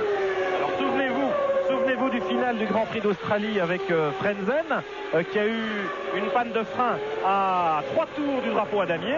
On ne souhaite pas ça à Jacques Villeneuve évidemment, mais c'est pas impossible malgré les fameux disques de 28 mm. Regardez Berger, il est aussi dans le trafic, un petit peu gêné par la Ferrari, mais quand même il est pas loin. Il est à 5 secondes 8 maintenant, Gerhardt. Il remonte sur Villeneuve, ça continue, la pression est sur le Canadien. Doublé Renault donc dans l'ordre Williams Benetton pour l'instant, peut-être dans un ordre différent tout à l'heure. Espérons que Berger va avoir facilité pour doubler Irvine qui est devant lui à un tour, parce que ça va lui permettre de récupérer presque une seconde que vient de perdre Jacques Villeneuve en doublant les attardés. Voilà, et Irvine très sportivement a laissé passer dans la trajectoire, c'est formidable. Irvine joue le jeu, il est resté sur la droite de la piste. Il a effectivement bien joué. Genre derrière ce doublé Renault, mon cher Jacques, il y a un triplé français en quelque sorte, les deux Renault et puis Olivier Panis sur la Prost, toujours solidement accroché à sa 3e place. Il tourne dans la cadence en ce moment, dans la même cadence que les hommes de tête, que Berger, ce qui prouve que Olivier contrôle parfaitement la situation et surtout que ces fantastiques pneus Bridgestone contrôlent aussi bien la piste. Et qu'on va avoir une année formidable pour l'écurie Prost et pour Olivier Panis. Un podium en vue maintenant dans ce Grand Prix du Brésil de Formule 1. Et une belle opération au classement du championnat du monde aussi, parce que rappelons que Villeneuve, s'il l'emporte, n'avait pas marqué de points en Australie. Il vient de passer Katayama sur la Minardi. Voilà Desmonies et voilà Berger. Berger qui s'est débarrassé de la Ferrari d'Irvine. L'écart est de 5 secondes 4, alors que nous sommes à 8 tours de l'arrivée maintenant. Ça va être difficile certainement pour Gerhard Berger, mais si les problèmes de Jacques Villeneuve allaient en s'amplifiant, ça pourrait faire beaucoup de différence à l'arrivée. Vous voyez, Jacques Villeneuve ici est englué derrière la Tyrrell de Verstappen, et il va falloir qu'il double. Il a encore des voitures devant lui. Ça va peut-être faire les affaires de Berger. C'est vrai pour Berger aussi, évidemment. Oui, mais ça dépend dans quelle position se trouve la voiture au moment où on peut doubler. Si c'est avant la ligne droite, Berger n'aura aucun problème, alors que là, Jacques Villeneuve est dans tous les méandres, les sinuosités du circuit d'Interlagos. Et puis avec des petites difficultés de freinage, semble-t-il. De grosses boîte, enfin peu importe. Et c'est évidemment des freins dont on a besoin pour dépasser. Alors, j'essaye de regarder au freinage les disques de frein de Jacques Villeneuve sont très rouges ou pas rouges pour voir ce qui se passe, mais c'est très difficile à voir. Il faudrait une vue plus directe sur sa voiture et sur ses roues. Bon, il va se faire la Tyrrell sans problème dans la ligne droite parce qu'en vitesse de pointe, je peux vous dire qu'il y a presque 30 bornes d'écart. Enfin, sans problème, c'est ce qu'on imagine à la régulière. Vous voyez que c'est un peu moins évident quand même. Ça va peut-être pas être ce tour-là. Non, je crois que ça y est. Il faut que Verstappen fasse preuve d'un minimum de bonne volonté. Le réalisateur aurait pu être de bonne volonté aussi. Enfin, ça y est, il a doublé sans problème. Il faut aussi noter la remontée d'Alesi qui maintenant se trouve à 1 seconde de Schumacher, ce qui veut dire que les deux hommes tournent à peu près dans le même temps. 19,6 pour Schumacher, 19,6 pour Alesi. On les a à l'image, la voiture rouge, la Ferrari de Schumacher et juste derrière la Benetton de Jean Alesi. Connaissant la fougue et l'art de Jean Alesi, je crois que doubler la voiture de la Ferrari de Max Verstappen va lui faire extrêmement plaisir, et je peux vous dire qu'il va s'employer dans les derniers tours à combler ce petit retard. Alors Villeneuve avec 4 secondes et 2 dixièmes seulement maintenant d'avance sur Berger. Berger dans le trafic gêné comme Villeneuve, on va le voir. Villeneuve a en tout cas perdu des plumes, c'est certain, en doublant la Tyrrell de Verstappen. Qu'en est-il de Berger? Il y a une Minardi et une Tyrrell entre les deux hommes, mais 4 secondes, alors que nous sommes à 7 tours de l'arrivée. Tout est encore possible dans ce final. Berger se retrouve dans les roues des voitures plus lentes dans une partie pas très bonne de circuit. Là maintenant c'est bien. Berger est dans la ligne droite, il va pouvoir doubler en tout cas la voiture de Verstappen, je crois. Oui, voilà, ça c'est bien pour lui. Alors que sur la caméra embarquée, on voit quelques petites gouttelettes. Il ne doublera pas c'est la rose, Damon Hill, et il la double. Et il y va. Ouais, Damon Hill est très fair play. Et Berger, il n'a pas peur d'y aller non plus. On l'a vu dans ce freinage où il avait passé Schumacher tout à l'heure. Au même endroit, 4 secondes, 1 d'écart entre les deux hommes. Berger continue. Panis tourne plus vite que Berger et Villeneuve. Il est en train aussi de revenir sur Berger. Bon, évidemment, parce que les deux voitures de tête sont dans le trafic et Panis roule très confortablement. Mais ceci expliquant cela, il est aussi à 14 secondes du leader. Ça s'était pas vu depuis longtemps. Quelle belle performance pour l'écurie Prost et pour son pilote numéro 1, Olivier Panis. Qui a une belle avance sur Hakkinen 4e, 16 secondes d'avance pour Panis pour la 3e place. Hakkinen est 4e, Schumacher 5e, Alesi 6e dans les roues du double champion du monde. 7e place pour Johnny Herbert, c'est pas mal, il est bien revenu avec sa tactique aux multiples arrêts. La Sauber Petronas, Fisichella est 8e sur la Jordan Peugeot. Frenzen 9e avec la seconde Williams Renault. David Coulthard 10e avec la McLaren Mercedes. Souvenez-vous, Coulthard, Frenzen, c'est eux qui étaient en tête aux deux premières places en pleine bagarre du Grand Prix d'Australie il y a 3 semaines, et ils se retrouvent 9e et 10e 3 semaines après. Alors ça c'est formidable, et c'est la preuve que tout est possible en Formule 1 cette année. Nous sommes à 5 tours de l'arrivée, l'écart est de 4 secondes et 4 dixièmes. Berger vient de perdre 3 dixièmes évidemment en doublant les attardés, ce qui était le cas tout à l'heure de Jacques Villeneuve, mais l'écart est très infime, et quelle belle fin de Grand Prix, Pierre. Alors à la régulière, a priori, Berger devrait avoir du mal de revenir. Regardez, il y a Verstappen et Katayama. Il y a encore 2 voitures entre Villeneuve et Berger. Oui, et puis Verstappen et Katayama, ils sont certainement en bagarre. Non, oui, ils sont en bagarre. Donc, ils vont peut-être un peu moins regarder dans les rétros. Mais j'ai pas vu beaucoup de drapeaux bleus au bord de la piste pour le moment, pour signaler l'arrivée de Berger à ces 2 pilotes attardés. Et vous voyez, Berger a beaucoup de mal. Il est en train de perdre malheureusement beaucoup de temps pour la suite des événements. Comme regardez. Villeneuve tout à l'heure d'ailleurs. Villeneuve qui doit transpirer dans son casque, mais qui maintient quand même, qui contrôle cette fin de course à rebondissement, à suspense en tout cas. 4 secondes d'écart entre les 2 leaders d'un Grand Prix. Il y a longtemps qu'on n'avait pas vu ça, depuis l'Australie évidemment, où là aussi on avait eu un beau final. Oui, puis on s'attendait encore à une belle démonstration de la Williams de Jacques Villeneuve, et vous avez vu qu'à travers les ravitaillements, l'usure des pneus, on s'aperçoit que la Williams ne domine pas comme on aurait pu le penser déjà à Melbourne, où on n'avait pas eu la possibilité de s'en apercevoir du fait de l'abandon de Jacques Villeneuve, et on s'aperçoit là. Bon alors, c'est vrai que Jacques Villeneuve, remettre un capot à l'avant, vérifier le frein arrière, peut-être sa voiture n'est pas aussi performante qu'elle était aux essais, mais il n'est pas aussi dominateur que l'on pouvait le penser. Et quand on voit Frenzen en 9e position, on se dit que les Williams Renault n'ont plus cette avance colossale qu'elle possédait encore l'an dernier. Ça y est, Berger vient de doubler les 2 attardés. À la cravache. À la cravache, évidemment. Et l'écart est remonté à 5 secondes 6 entre Villeneuve et Berger. Berger qui a perdu beaucoup de temps pour passer Verstappen et Katayama. Ça va être difficile. Mais pourquoi y a-t-il autant de trafic? Regardez maintenant, c'est la McLaren devant Villeneuve. Pourquoi y a-t-il autant de trafic aussi? C'est parce qu'il y a encore 18 voitures en course à chose incroyable. Regardez. David Coulthard qui s'écarte très sportivement pour laisser passer Villeneuve. Et oui, c'est ce qu'on retiendra de ce Grand Prix, c'est la fiabilité de tous les écuries ici présentes sur ce Grand Prix Interlagos. 18 voitures à l'arrivée, ça s'est pas vu depuis longtemps dans un Grand Prix. Pas terrible la motricité de la Williams dans la remontée. Malgré tout, elle se comporte encore pas mal. Il aurait fallu à Berger un peu plus d'attaque dans son premier relais où il n'a pas été aussi rapide, je pense, qu'il l'était à ce moment-là. Peut-être ses pneus n'étaient pas aussi bons. Et puis il a perdu beaucoup de temps derrière Schumacher, souvenez-vous. Berger, Schumacher occupait la première ligne de la grille. Et Berger, il lui a fallu presque une dizaine de tours pour prendre l'avantage sur la Ferrari. Et c'est là, peut-être, qu'il a perdu ce Grand Prix du Brésil. Alors que Damon Hill rentre au stand en vue de l'arrivée avec la Rose Yamaha. C'est dommage. C'est ce qu'on disait tout à l'heure. Damon avait un problème. Il était beaucoup plus lent. Il y avait une raison. Il avait un petit problème, peut-être des problèmes de frein. Oui, et j'ai l'impression que ça chauffe du côté des freins. Ouais, il y avait une petite flamme inquiétante. Alors, dernier tour de Villeneuve et Berger, vous voyez les écarts. Berger, en tout cas, est plus rapide.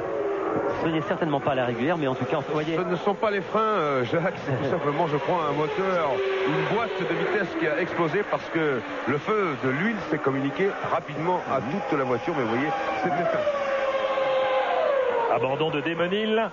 Alors que nous sommes à 2 tours de l'arrivée de ce Grand Prix du Brésil. Mais le champion du monde en titre a quand même très bien redressé la barre après les catastrophiques débuts de son équipe à Rose Yamaha en Australie. Il est en train de se bagarrer, Michael Schumacher, dans les roues d'Hakkinen pour prendre la 4e place qui lui apporterait un point supplémentaire au championnat, ce qui est très important pour lui. Il a déclaré en début de saison qu'il voulait marquer des points. C'est ce qu'il est en train de faire. Est-ce qu'il prendra le risque d'essayer de doubler Hakkinen pour un point? Je n'en suis pas sûr, mais il a aussi allez-y derrière en embuscade. On ne les voit malheureusement pas à l'image, mais il y a effectivement, Jacques, une formidable bagarre pour la 4e place. Hakkinen, Schumacher, allez-y sont regroupés en moins de 2 secondes. Hakkinen sur la McLaren Mercedes, Schumacher sur la Ferrari, allez-y sur la Benetton Renault, 4e, 5e, 6e. Il y a des points effectivement au championnat du monde qui vont se distribuer là. Et on sait que la saison va être longue, va être disputée et que chaque point va compter. Oui. On sait surtout qu'en fin de Grand Prix comme ça, il est toujours bon de prendre des points. Et je ne pense pas que Schumacher, allez-y ou Hakkinen vont prendre quelques risques pour arriver à se dépasser parce que les points sont importants. On l'a dit, le championnat va être difficile et grappiller des points à droite à gauche est très important pour la fin du championnat. Et je pense qu'aussi bien qu'Hakkinen ou que Schumacher, qui est maintenant à 5/10 à une demi-seconde, Hakkinen et donc allez-y aussi à reprise du terrain, on va s'attendre à un très beau dernier tour pour ces 3 pilotes. Une arrivée au sprint pour Hakkinen, Schumacher, allez-y. Regardez les écarts, ils sont infimes, une demi-seconde entre chaque voiture, 8/10 entre Schumacher et allez-y. Quel dommage que le réalisateur ne montre pas cette bagarre fabuleuse, parce que je crois que en tête de la course, Villeneuve, Berger, Panis ont leur position bien acquise, je le souhaite en tout cas. Oui, mais on attaque le dernier tour. Eh oui. Et on va le faire avec le vainqueur. Évidemment, la Williams Renault de Jacques Villeneuve dans son dernier tour, le pilote canadien qui va remporter la victoire dans ce Grand Prix du Brésil et marquer 10 points très précieux au classement du championnat du monde après son 0 point de l'Australie. Villeneuve avec 4 secondes et 7/10 d'avance sur Gerhard Berger en 2e position sur la Benetton Renault. Formidable Panis. Panis 3e avec la Prost Honda à 16 secondes seulement de l'homme de tête. Voilà qui nous annonce des lendemains qui chantent. Ah oui, extraordinaire performance pour l'écurie Prost et pour son pilote Olivier Panis. Bravo à Bridgestone. Belle course pour cette équipe. Et puis le sprint pour la 4e place entre Hakkinen, Schumacher, allez-y dans un mouchoir de poche vraiment pour les 3 dernières places qui permettent de marquer des points au classement du championnat du monde. Mais chez Prost, effectivement, on est content. On s'active, Madame Panis, les mécaniciens sont tous sur le muret. Et puis un premier podium des Bleus en 97, premier podium des Bleus de l'ère Prost, évidemment. Jacques Villeneuve dans la ligne droite, la dernière ligne droite. Avec la Williams Renault, on va pousser un sacré soupir de soulagement du côté de chez Williams. Et voilà. Bravo à Jacques Villeneuve. Formidable performance de Villeneuve. Qui remporte une très belle victoire. Berger 2e à 4 secondes, le voilà dans les roues de la McLaren de Coulthard. Le vainqueur du Grand Prix précédent qui termine à un tour, 10e. Olivier Panis maintenant, le voilà qui franchit la ligne. Olivier Panis 3e avec la Prost Mugen Honda. formidable performance, sensationnel début de saison 97 pour Olivier, qui va être un des seuls à marquer des points dans les 2 premiers Grands Prix, puisqu'il a terminé 5e en Australie, il termine 3e ici. Il va être en position de force au classement du championnat du monde. Schumacher 5e, Alesi 6e, Hakkinen 4e. Voilà donc les 6 premiers de ce Grand Prix du Brésil de Formule 1, une course absolument sensationnelle. Je vous propose de nous retrouver pour le podium de ce Grand Prix du Brésil et tirer les conclusions avec Jacques Lafitte après le journal de 20h que vous présente Jean-Claude Narcy dans quelques instants. À tout à l'heure.